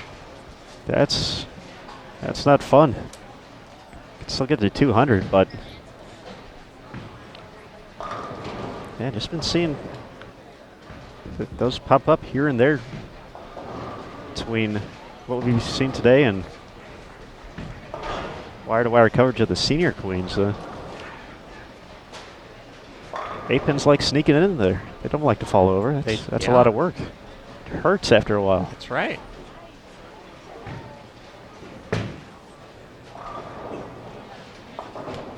$200 on the nose for Patty Tenijenhuis. Denise Safford with 160. And two more players left to close out game number 3 here on our featured pair.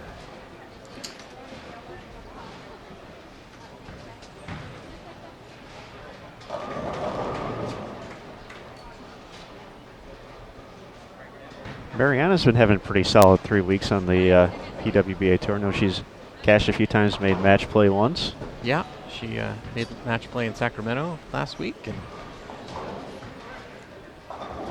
coming into the Queens with a bit of momentum and off to a good start here, averaging 231 for her first 2 games, trying to bail out 197 here with 2 more strikes.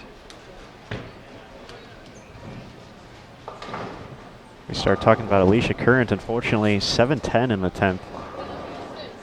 So it goes from a potential 278 to 244. Still at 688 through 3, but I'd at least like to get one of those pins out, get yourself to 250 instead. Tough break to finish things up. I'm pretty sure the 8-pin was missing out of that rack, Aaron, that Mariana just threw. But it would have to be spotted by one of the players in order for change to be made. I'll tell you, when I was bowling, I never missed when a pin was out of the rack. I always checked it. I never once shot at a rack that was missing a pin. And I'll tell you why. Because I threw such a weak ball that I needed the rack to be perfect in order to strike, so I always made sure to check it. But it's interesting how, a lot of these players will shoot at racks that are missing pins.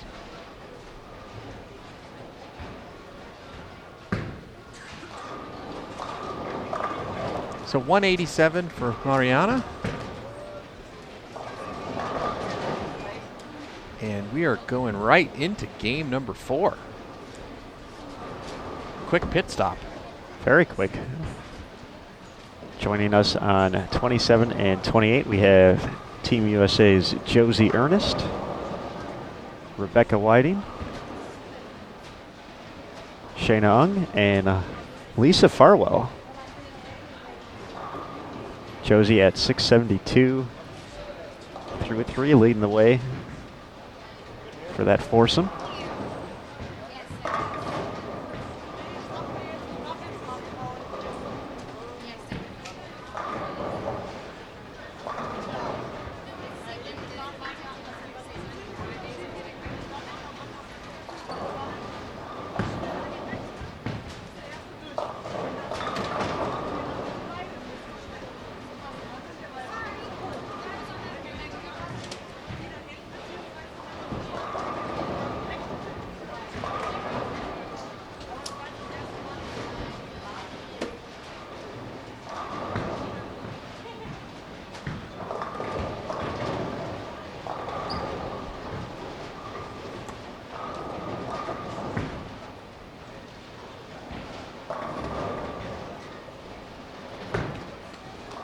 Looks like all our players are here for 25 and 26, just waiting for the lanes to flip over. Nice cover by Rebecca.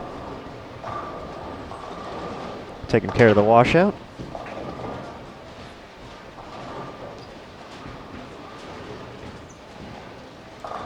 Lindsay Boomershine at 728 for her 3-game total. Had the front 10 to start. One pair to our left. Yeah, she shot 226, I believe, last game with a missed 10 pin in the 10th. So I was a little disappointed with the finish that game.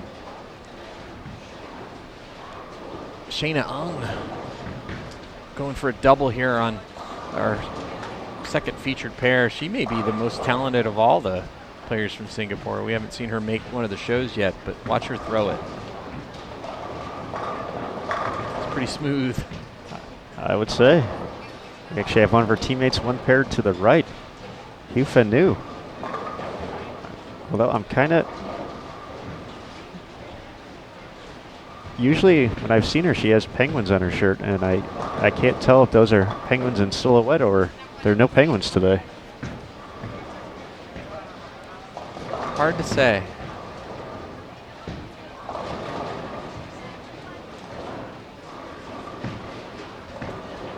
I think those are islands. They are islands, yes. So correct.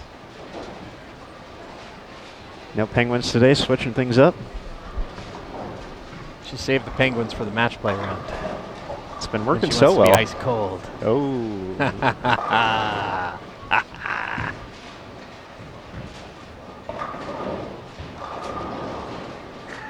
Ice cold Hugh Fanu. She has been the first 3 weeks. Essentially just was one win away from making each step ladder. Yes. So that's,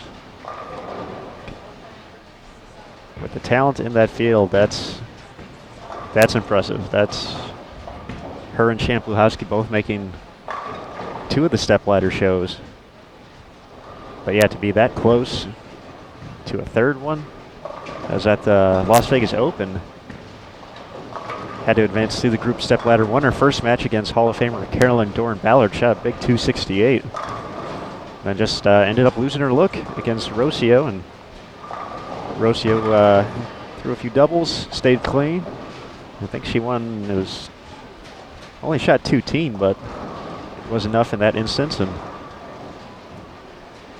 apparently that made Hugh Fanu mad, and she just started beating everybody and making the next 2 shows. So very impressive to watch if you haven't had the opportunity yet. really won't get to see the release vantage point, if you will, from 29, but definitely check out the shows on CBS Sports Network. You're sure you're going to be in for a treat. Getting to watch her throw some strikes.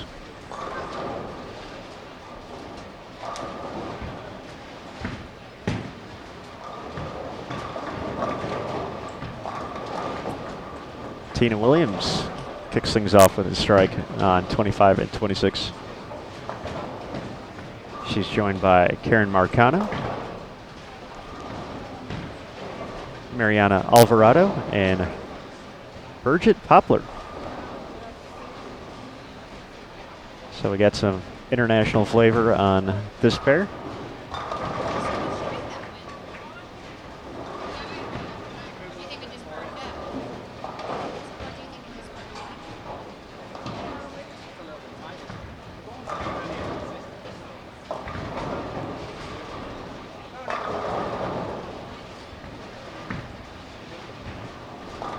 So the soothing tones of Beef Stew himself. That's right. He's here watching Tina, and they're about to welcome a new addition. That's awesome. Congratulations. I ran into Tina during practice yesterday, and she was explaining that Stu said, now you can rest your hands on your belly like I do all the time.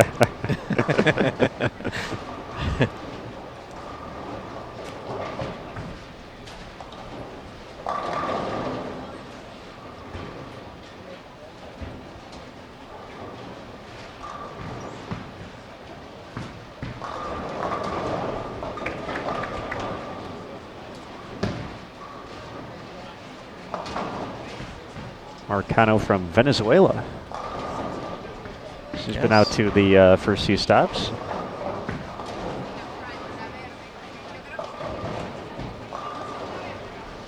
Off to a pretty solid start, 672. She's bowled well the first 3 weeks on tour as well.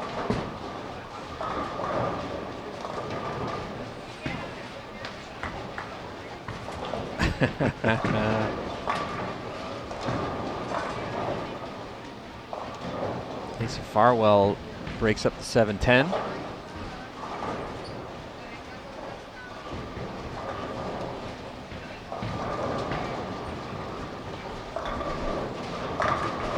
Sheena Ung's got a pretty good look. I'd say. A lot of folks got their first exposure to Shayna's game at the 2013 Queens. She made the stepladder finals.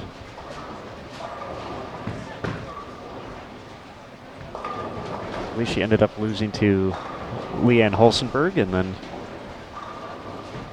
Diana Z. Well, just I heard that's what we're supposed to call her now, because we're not good at last names here on Bowl TV on Extra Frame. Correct. So Diana Z ended up taking home the title.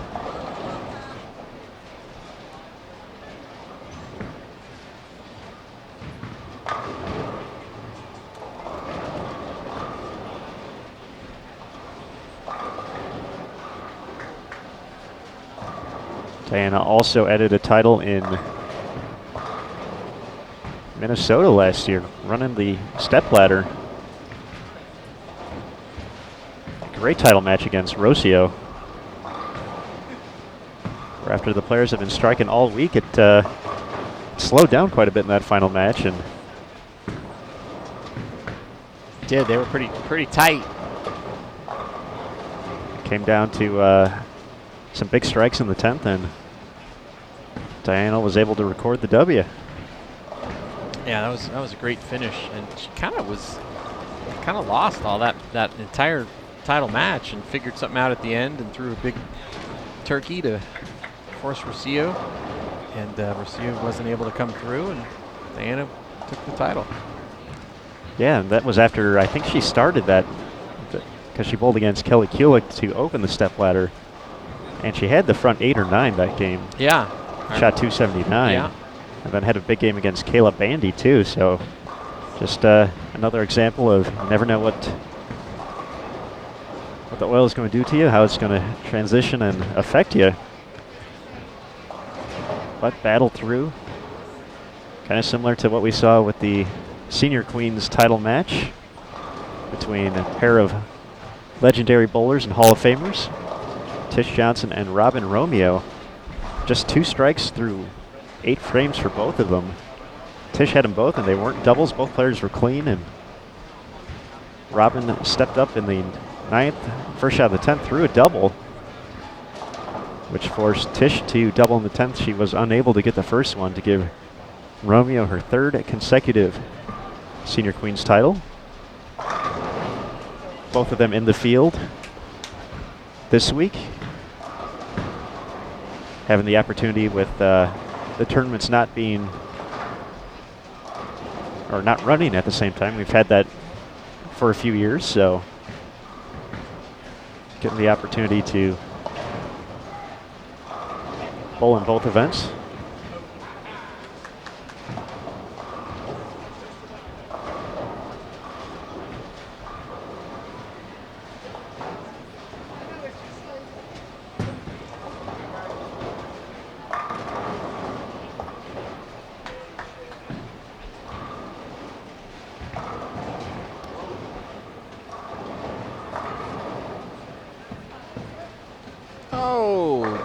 Just enough for Josie Ernest.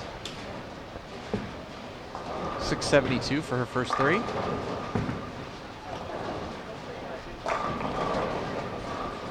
And Shayna Ung and Wei Fen Nu right next to each other are throwing pins all over the place. Got 9-bagger between them. And out of all the women on that team, I would say those two have the most similar games. They like to play the lanes very similar. Rev rates are pretty similar. Speed. They're just a lot of similarities in those two players' games. So you'd think if one had it going, it would make sense that both would. Yeah, both of them, ironically, just 10 pins apart too after 3 games. 639 for New, and Shayna's at 629. Looking to change that plus by a lot here. But yeah, you can think of Jazriel Tan a little straighter usually. Yeah, a little softer, a little less ball speed. Rev rate not quite as high, but still high, you know, relatively.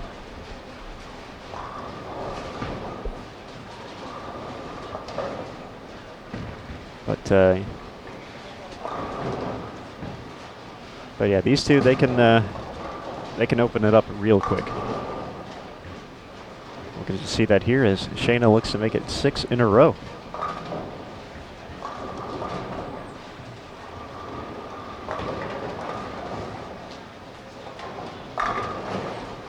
Just so smooth. Just doesn't seem like it's requiring all that much effort, but the pins don't feel the same way. They would strongly disagree with that.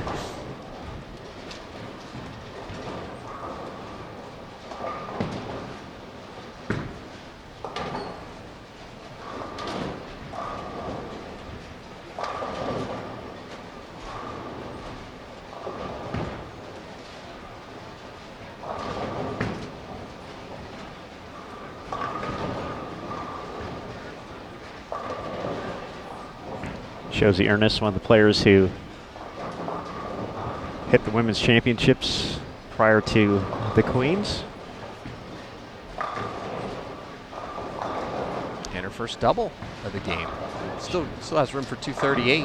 She put together a nice 9-game set, especially after some struggles in the team event. Shot 591. She said she felt like she threw it pretty well, though, just wasn't getting the hits. Definitely got the hits the next day, averaging more than 240. She actually took over the all events lead for about 48 hours before Shannon O'Keefe surpassed her yesterday at the South Point Bowling Plaza. We're just a few miles north of that at the Orleans Bowling Center. Yeah, a lot of these great players in the field this week took advantage of the proximity and went and bowled their women's championships rounds.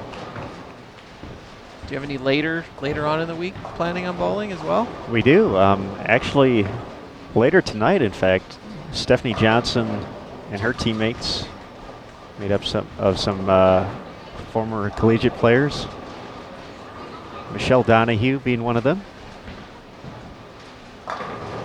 They'll bowl tonight, and then with the way the squad schedule works, they'll be able to bowl in the morning and do everything. So, and then the day after the telecast, so this upcoming Friday, will be kind of the final run of the folks who didn't bowl beforehand. Definitely will be sharp after 15 games on, at least 15 games on this Queens pattern. They'll try and make their run. Some big scores already out there, so definitely be exciting. We'll have a few broadcasts from Bowl TV. Even Terry Bigham's going to be there. That's my goodness. That's how crazy it's going to get. That makes the whole thing.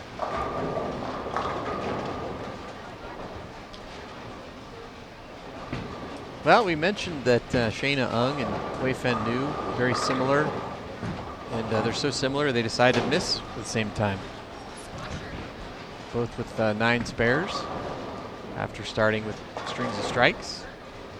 But Shayna Ung still possible 279.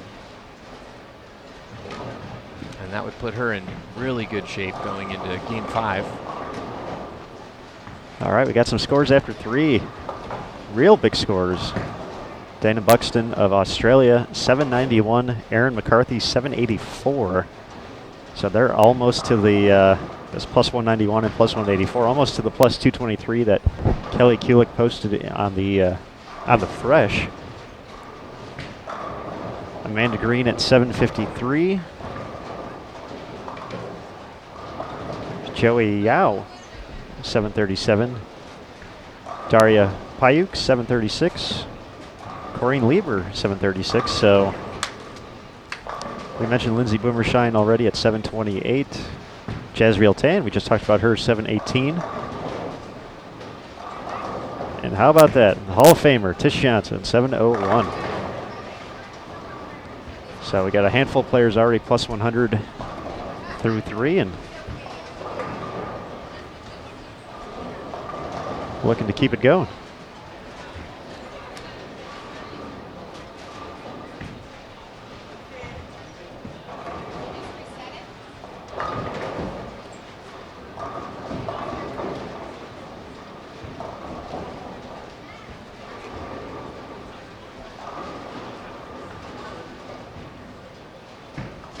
Ooh, nice conversion there on the 4-9, Josie Ernest.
We mentioned Amanda Green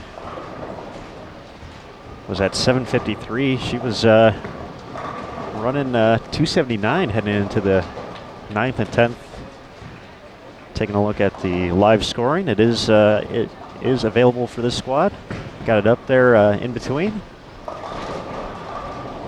So you can visit that by either going to pwba.com or bowl.com. Just find your way to the Queens page and it'll be right there.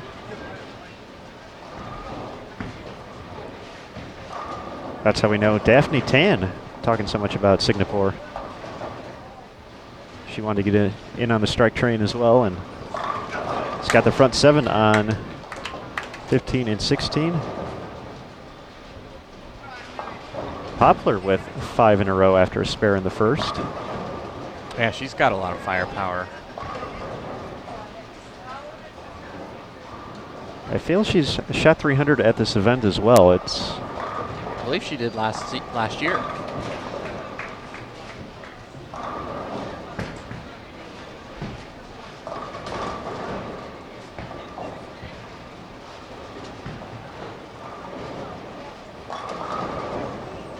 If I'm recalling correctly.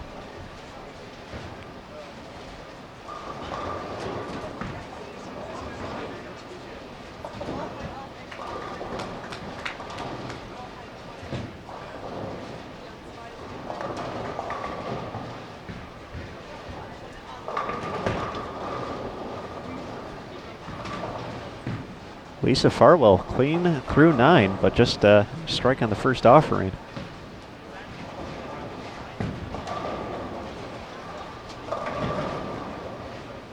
Filling frames and yeah, she's hoping the strikes are coming next game. Yeah, she's 69 under. She needs to fill them with strikes.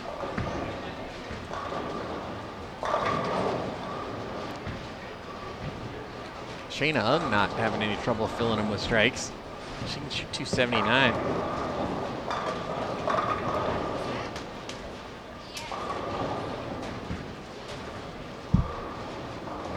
I must say, with the color combination on the ball she's throwing, just fun to watch that thing rev up and go through the process of everything. It's all right. It is. She's, you know, I think when you see your teammates all making shows, and Shayna's been close a couple of weeks, it motivates you to want to get a piece of that as well for yourself.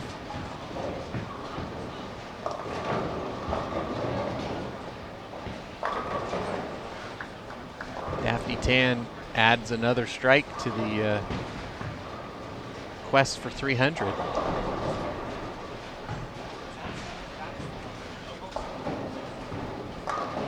So I may be taking my leave momentarily.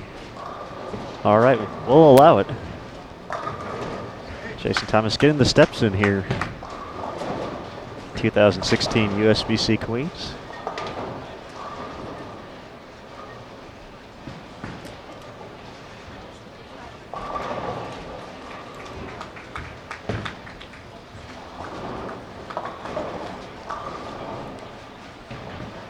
Tina takes care of the spare after her second double in the 5th and 6th. Past member of Team USA.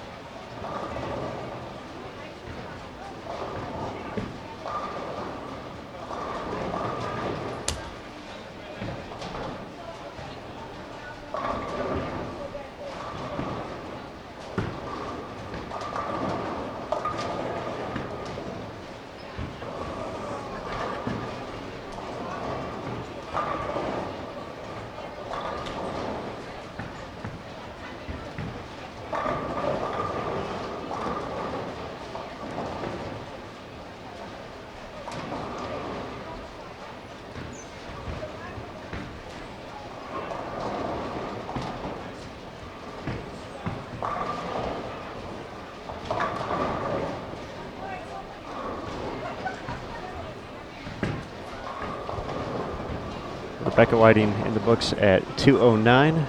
Josie Ernest going to give a few pins back, 184.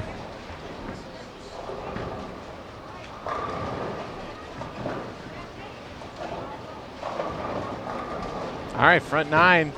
I am out of here. See you in a few. All right. Jason Thomas going to go and try and capture history here. Daphne Tan looking to become the first bowler at the 2016 Queens to record a perfect game. She's on lanes 15 and 16 if you're watching the live scoring. Shayna Ung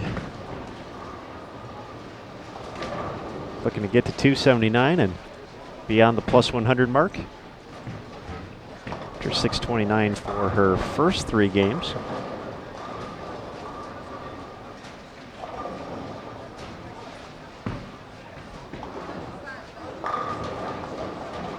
Bridget Poplar looking to add 90 on top of the 80 she already was through 3. Working on 6 in a row.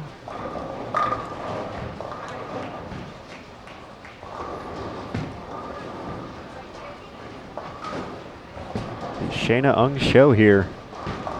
She's going to grab something out of the bag, just see what else is out there. Definitely a good look with the ball she's using, but the more information available, the better.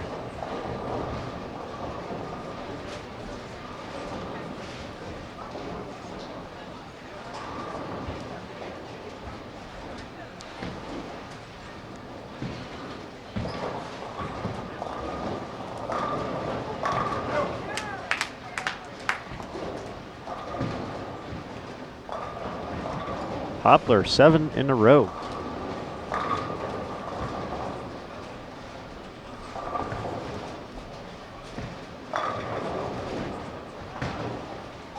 So nice 278 for Shayna. A clean 187 for Lisa Farwell.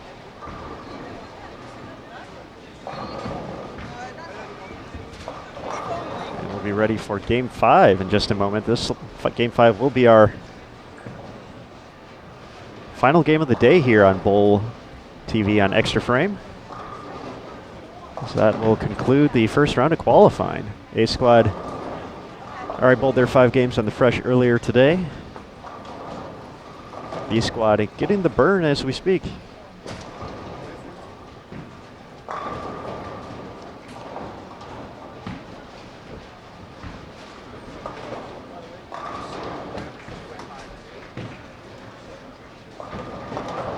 So it looks like the number by Kelly Kulik from the opening squad is going to get surpassed. A few players well within range of getting beyond plus 223.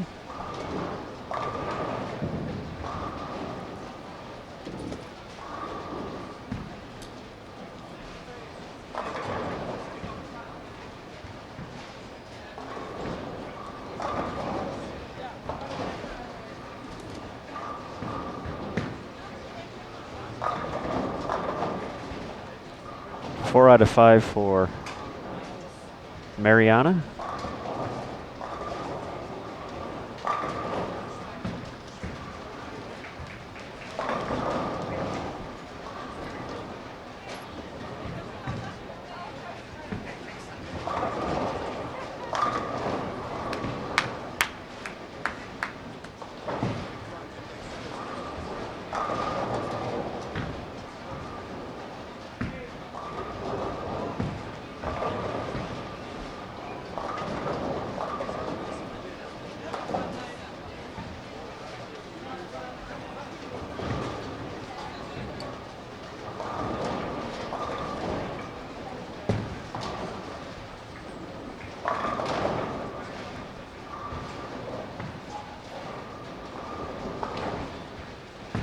Jason, it appears we're getting really good at 10 strikes in a row. Yes, we are.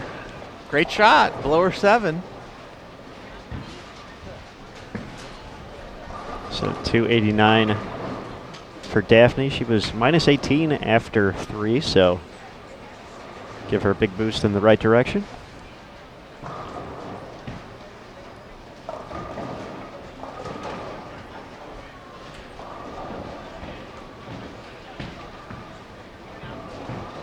have a chance to beat that here in front of us. Poplar's still rolling, 3 away from 290.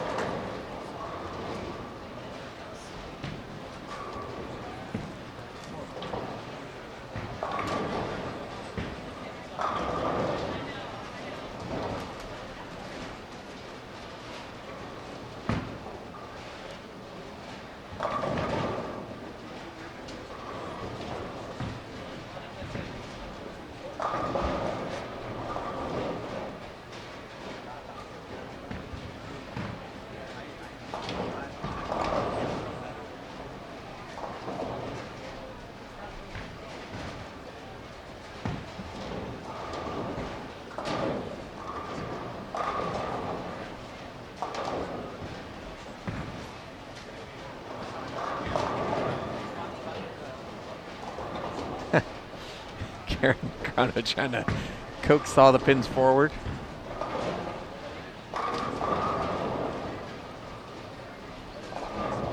Body language never hurt. Yeah, I mean, she's trying to grind this game out and bail out a decent score, and really wanted that one there in the ninth.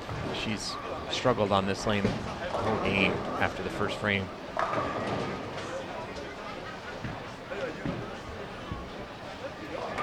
Yeah, that double would have made up for the split in the 7th frame. So she'll will not get to 200 this game. So she'll drop a few pins from plus 72, but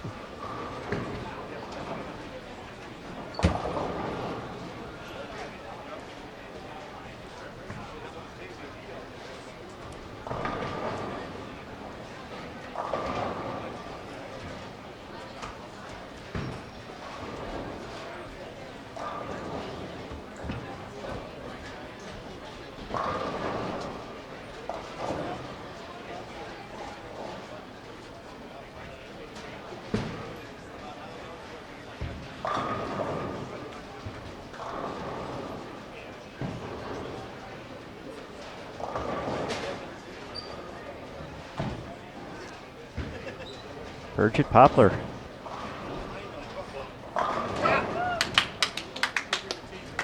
Zipping it, baby. Very impressive. Yeah.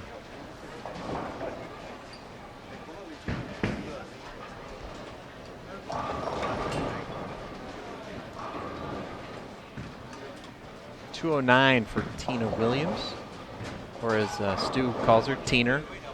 Teener.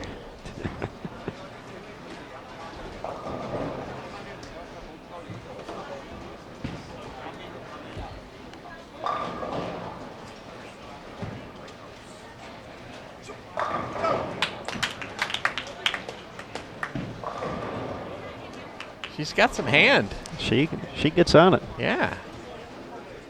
Not quite Daria Payok, but pretty close.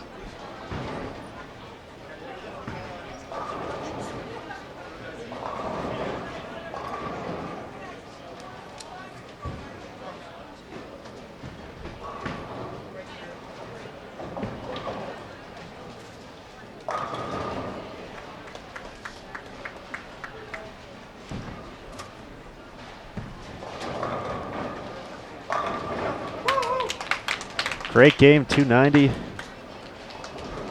from Bridget Poplar. Get her to plus 170.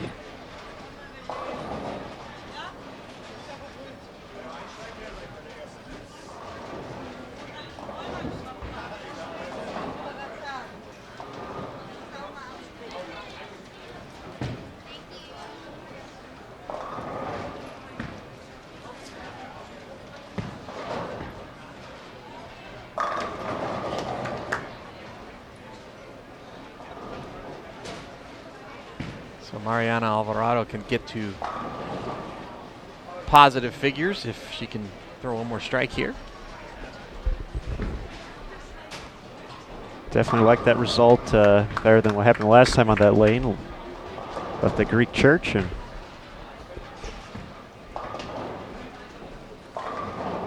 that first one was pretty darn good. Yeah, Couldn't throw much better than that. That shot could have knocked down 20 pretty easily. How would you set up a 20-pin rack, Jason Thomas? They do it on Wii Bowling. On Wii Bowling? Yeah. Is it extended just 6 in the next row and so on, or does it form a triangle? Yeah, or? that's the thing. It's a triangle, so it's really not 20. It's 16 and then 23 and then 31 and 40 then 50. And a 50-pin strike's pretty cool. I could imagine. Yeah.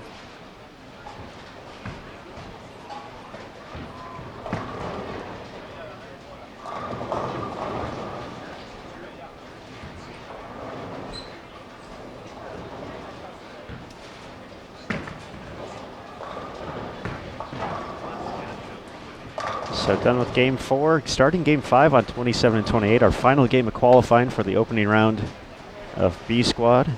I'm Aaron Smith alongside Jason Thomas. Thanks for joining us here on Bowl TV on Extra Frame for the 2016 USBC Queens. We're at the Orleans Bowling Center in Las Vegas. And Extra Frame will be your provider of all coverage up until the stepladder finals, which will be broadcast live on CBS Sports Network this upcoming Thursday, May 26th, 8 p.m. Eastern, 5 p.m. local time here in Vegas.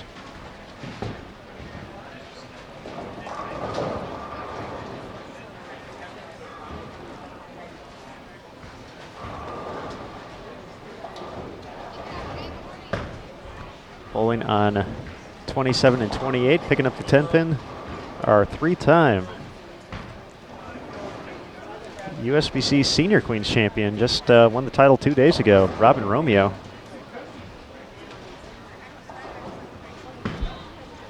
She's joined by Stacy Starry, Kimberly Power, and Michelle Abner.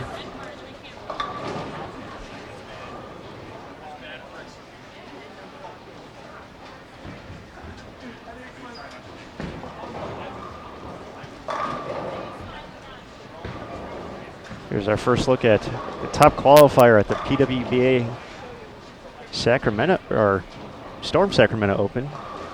Sherry Tan, she's plus 90, delivers the strike. She's been bowling with Natalie Goodman all day.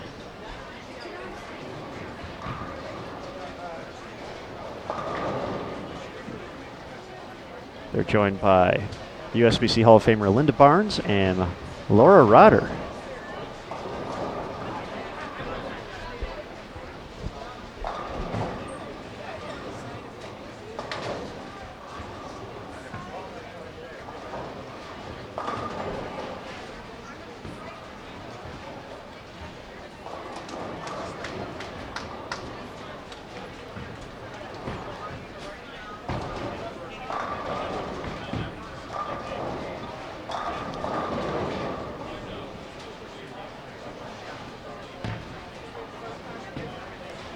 I have a fun story, Jason Thomas. Okay. A while ago, you talked about, or you asked if anyone was still going to bowl the women's championships. We talked about Stephanie Johnson bowling later tonight, and then tomorrow morning, you mentioned one of her teammates, Michelle Donahue, of course, married to our colleague Michael Donahue. So, just had a feeling. Mike, a big fan of watching bowling, and just had a feeling he was watching. So, got a text. Say that I knew you were watching. I could sense it. But apparently he just finished bowling the Greater Ozarks tournament. Their team shot 37-24 to move into the lead. So that's a big number. And that is. So nice bowling, Michael and teammates. I don't know who else was on the team, but you could probably take a guess. So I'm not surprised at that score. That's a big score. Nice bowling by those guys. See, Mike knew the place to be afterwards, right here on Extra Frame with us. So thanks for tuning in. Thanks to everybody for tuning in. We appreciate the continued support. Love the opportunity to get to showcase all these talented players.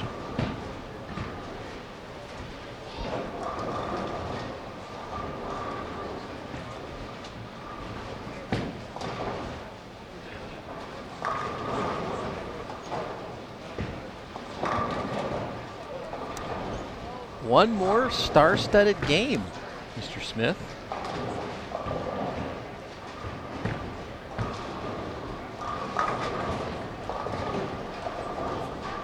Well, then it's fitting we have a two-time Queens champion on our final game. That's right. Linda Barnes plus 75 through 4 games. Leaves the mixer 7.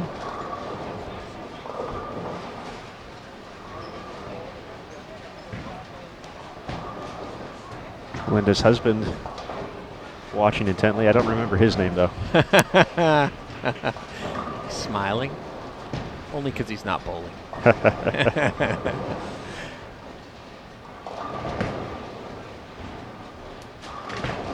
He's doing some work. He's repping for a few other ladies as well.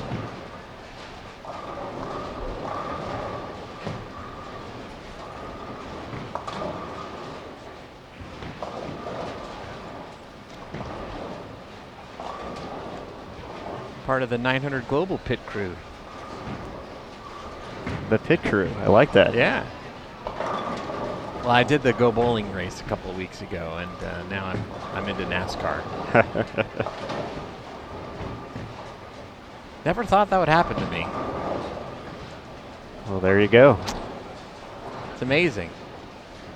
You're a go fast, turn left kind of guy, Jason Thomas. Well, you know, once you get to a certain age, you don't think that you can change or things that you can become interested in new things.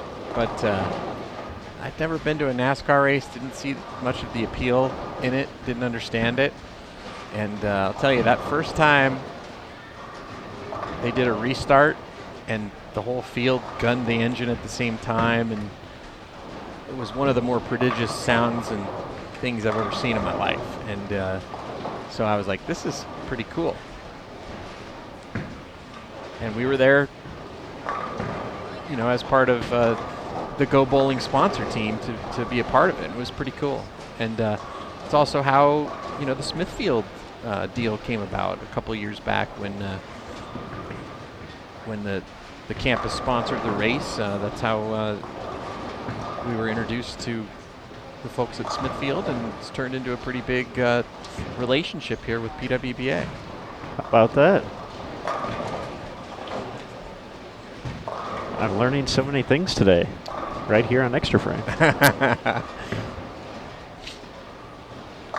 Well, a lot of people wonder about, you know, some of the money that's being invested by the campus in certain things, and that's one of them. And people wonder, well, why would you invest money in a NASCAR race? And that's why. You know, we had a bowling lane out on the midway all week, and thousands of people who probably wouldn't have been exposed to bowling otherwise got to experience it. And then all the visibility on the television show, and then the ability to interact with other NASCAR sponsors and get them involved in bowling. It's been paying off.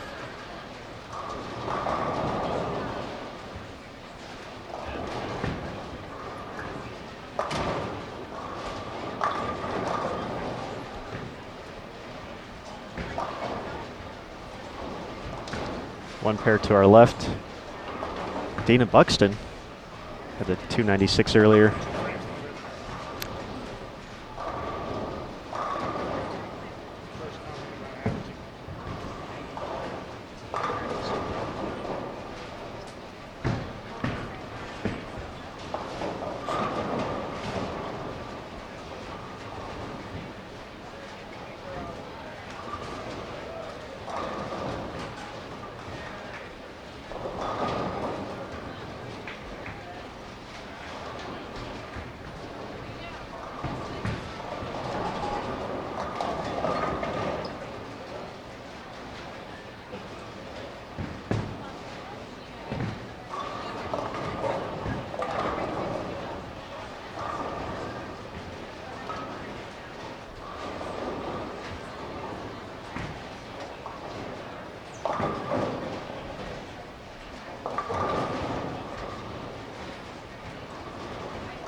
Starting to hook a little bit, Mr. Smith. After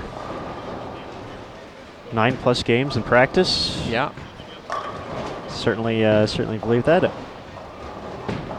You know, and unfortunately, these players in front of us are, for the most part, players that like to go a little bit straighter and aren't as comfortable getting their feet left. There are a couple of lefties as well, but it's definitely that time where going left to right's a good thing. Mm-hmm. For these players out there now, this is the last time they'll have to see the leftovers, if you will.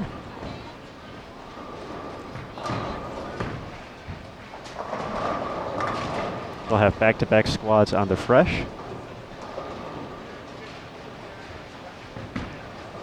Well, and you'd think that these players here in front of us, especially right now, would prefer it that way. Looking at the scores, you know, someone like Linda Barnes, who's 75 over, it's probably a good score for her on the burn, because you'd imagine she would get her score on fresh.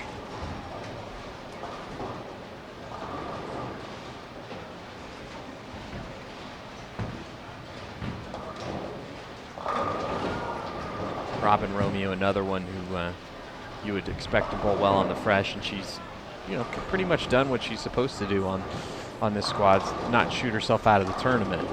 She's +2 going into this game, so, you know, I'm sure she's looking here. If she can shoot 220, get out of here 20 over, she'll be okay. She'll get her pins on the fresh, and she'll have 2 more chances.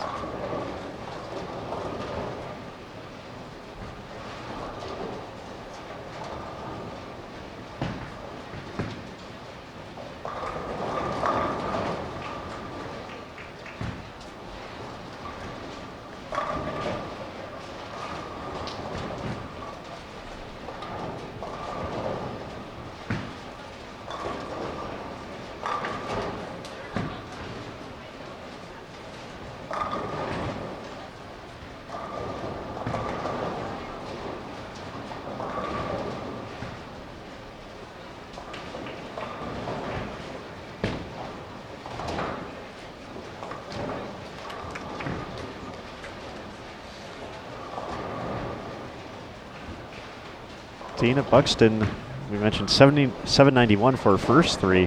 1 pair to our left. She's at 991, so just went even in game number 4. Still waiting for an update on scores through 4. I just had to say it, that's all. Wow. I'll be here all week, making magic happen. Poof.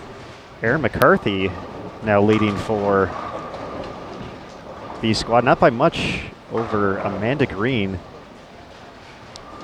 McCarthy at +216, Green at +205, Buxton at +191.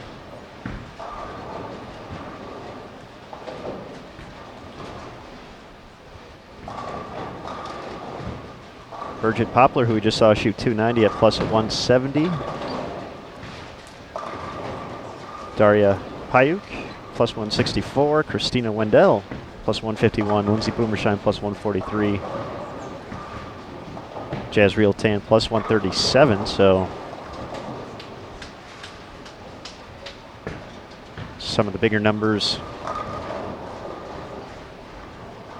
out here on the burn. Yeah, not a big surprise. Not really too surprising. Pretty much what we expected.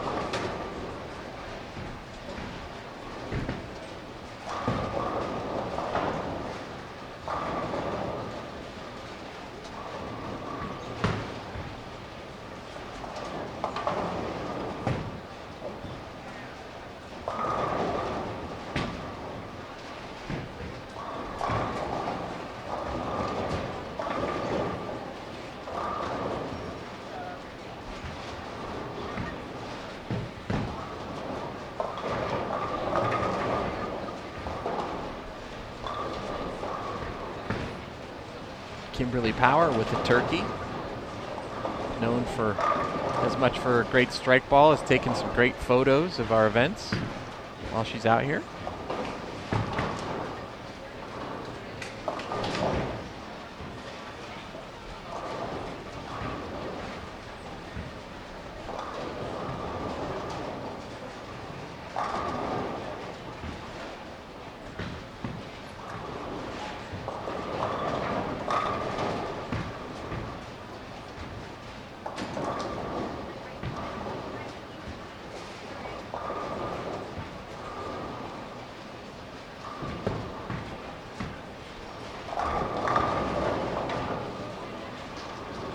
Michelle Abner playing big hook.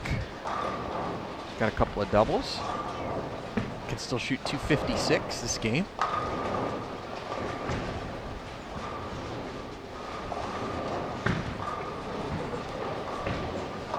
Ooh, just misses on the 6-7-10. There's Robin Romeo. She's having trouble getting the ball off the nose. The last couple of frames. Natalie Goodman, the lefty, gets her first strike of game number 5.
Good adjustment there from Robin.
Lindsey Boomershine off to another big string of strikes. Made it to the front 8 before not striking in the 9th frame. 2 other competitors with front 7s.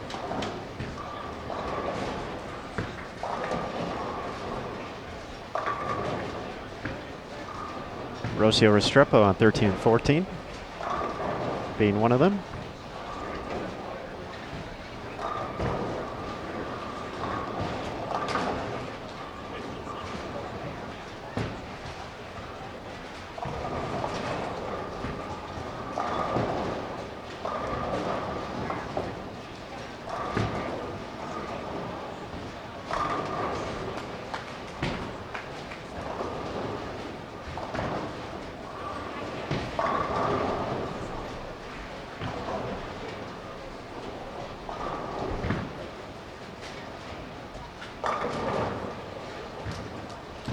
Wendy McPherson, the other one.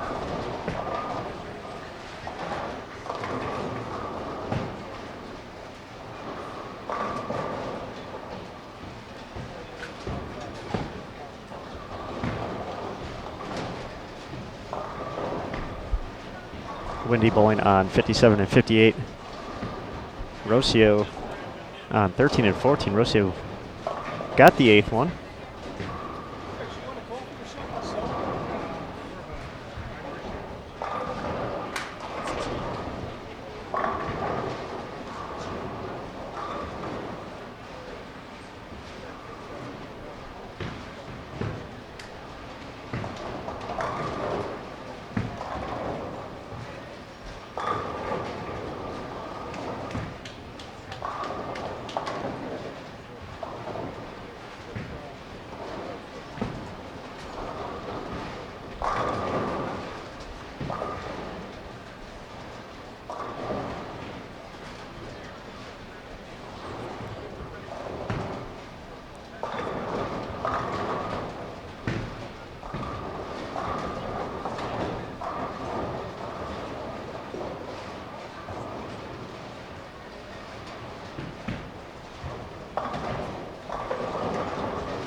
Looks like Wendy McPherson missed in the 8th frame. So Rocio's still going. We can actually see her from here. Last chance for 300 for day 1 of qualifying.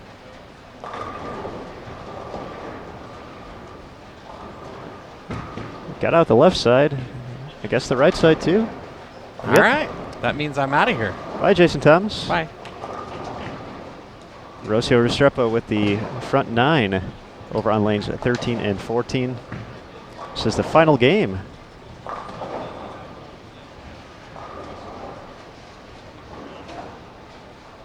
Of qualifying for today. A squad earlier today on the fresh. B squad going right now on the burn. We'll be back tomorrow morning with B squad once again. They'll be bowling on the fresh. Actually, both squads bowling on the fresh tomorrow. They'll be at 11 a.m. Eastern, 8 a.m. local time here in Las Vegas. Nice shot by Laura.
All right, 3 bowlers appears to have the opportunities to surpass Kelly Kulik for the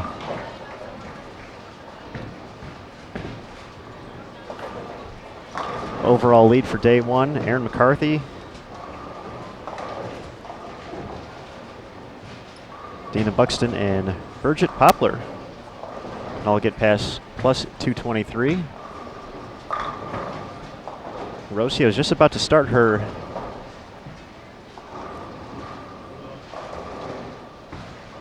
tenth frame.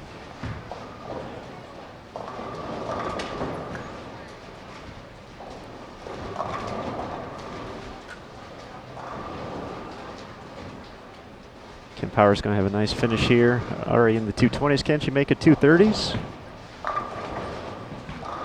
Doesn't get the 10.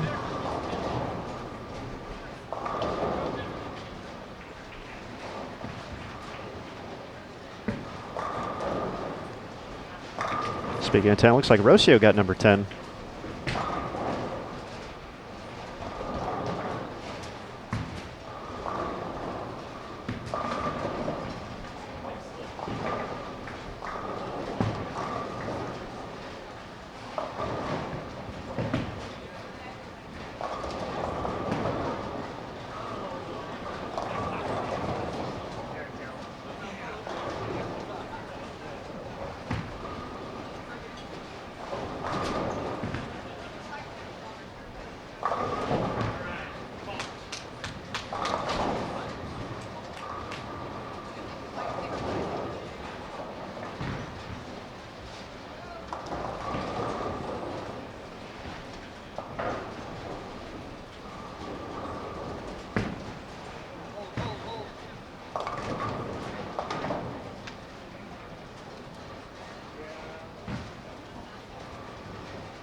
All right, I think that makes 11 in a row for Rocio.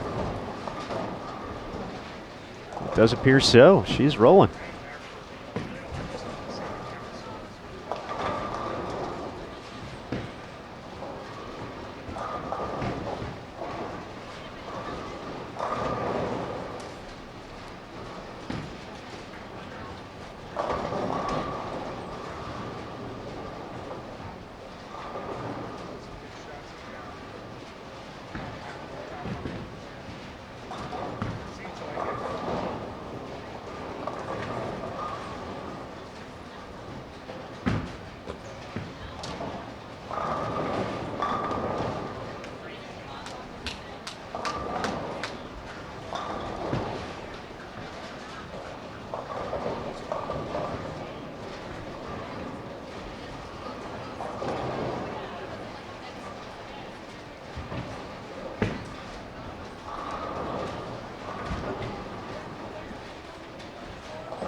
Sounds like Rocio Restrepo connected for 300.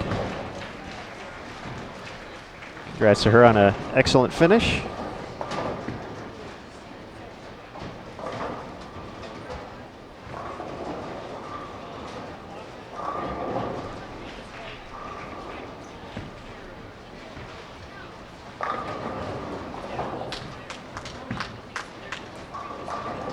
Bridget Poplar finishes with 268 after the 290.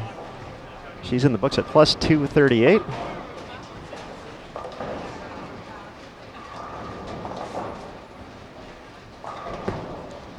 Aaron McCarthy can still surpass that number.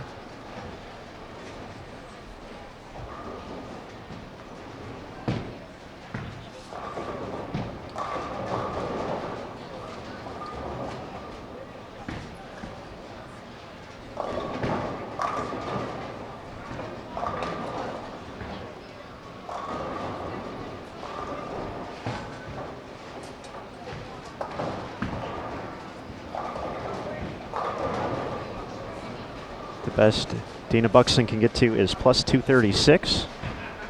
So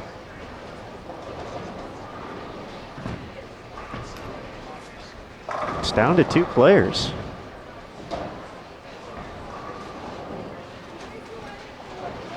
So I go down to watch Aaron's 10th frame to see if she is our day 1 leader. Jason Thomas is back. Just saw a 300 game. How about that? It can be done. I didn't mess it up. Lucia Restrepo, first 300 of the 2016 USBC Queens. And in just a moment, you'll get to see it on the PWBA's Facebook page.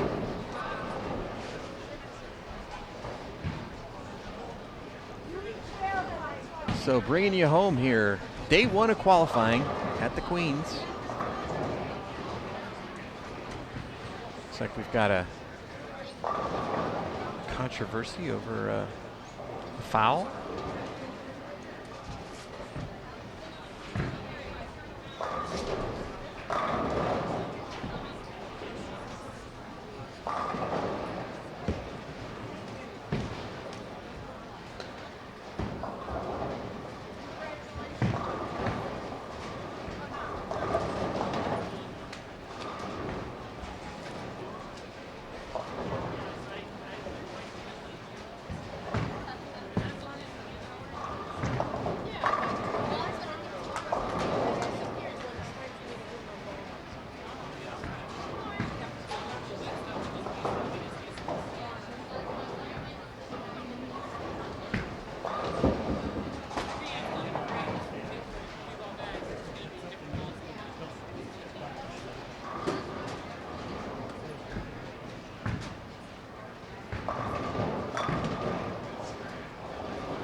So Sherry Tan with 238.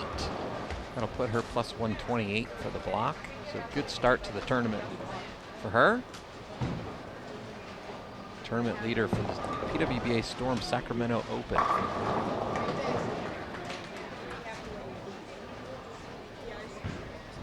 And Linda Barnes, nice finish here for her, bailing out 2-0.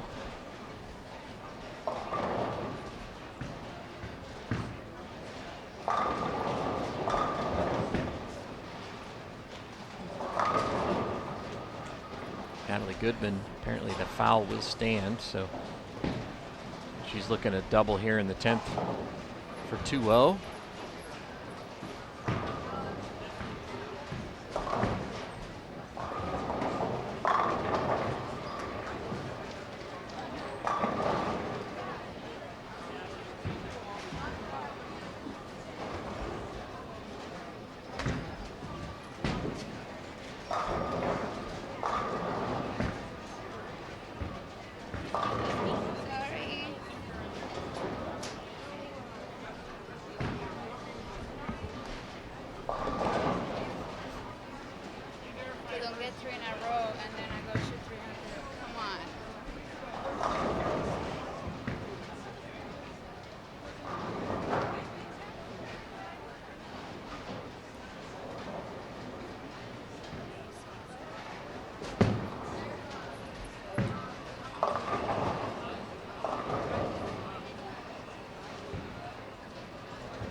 Well, folks, that's going to do it for our coverage here from day one at the 2016 USBC Queens. I'd like to thank you all for tuning in today. We'll be back again tomorrow at 11 a.m. Eastern Time, 8 a.m. local time for round 2 of qualifying here in Las Vegas, Nevada at the Orleans. So I'd like to thank everybody for watching today. I'd like to thank Aaron Smith, who's rounding up our new leader. Check all the scores on pwba.com. Those will be updated shortly with the final standings from today. And again, join us tomorrow at 8 a.m. local time, 11 a.m. Eastern Time, for continuing coverage of the USBC Queens here on Bowl TV on Extra Frame. I hope you enjoy the rest of your day, and we'll see you back here tomorrow on Extra Frame.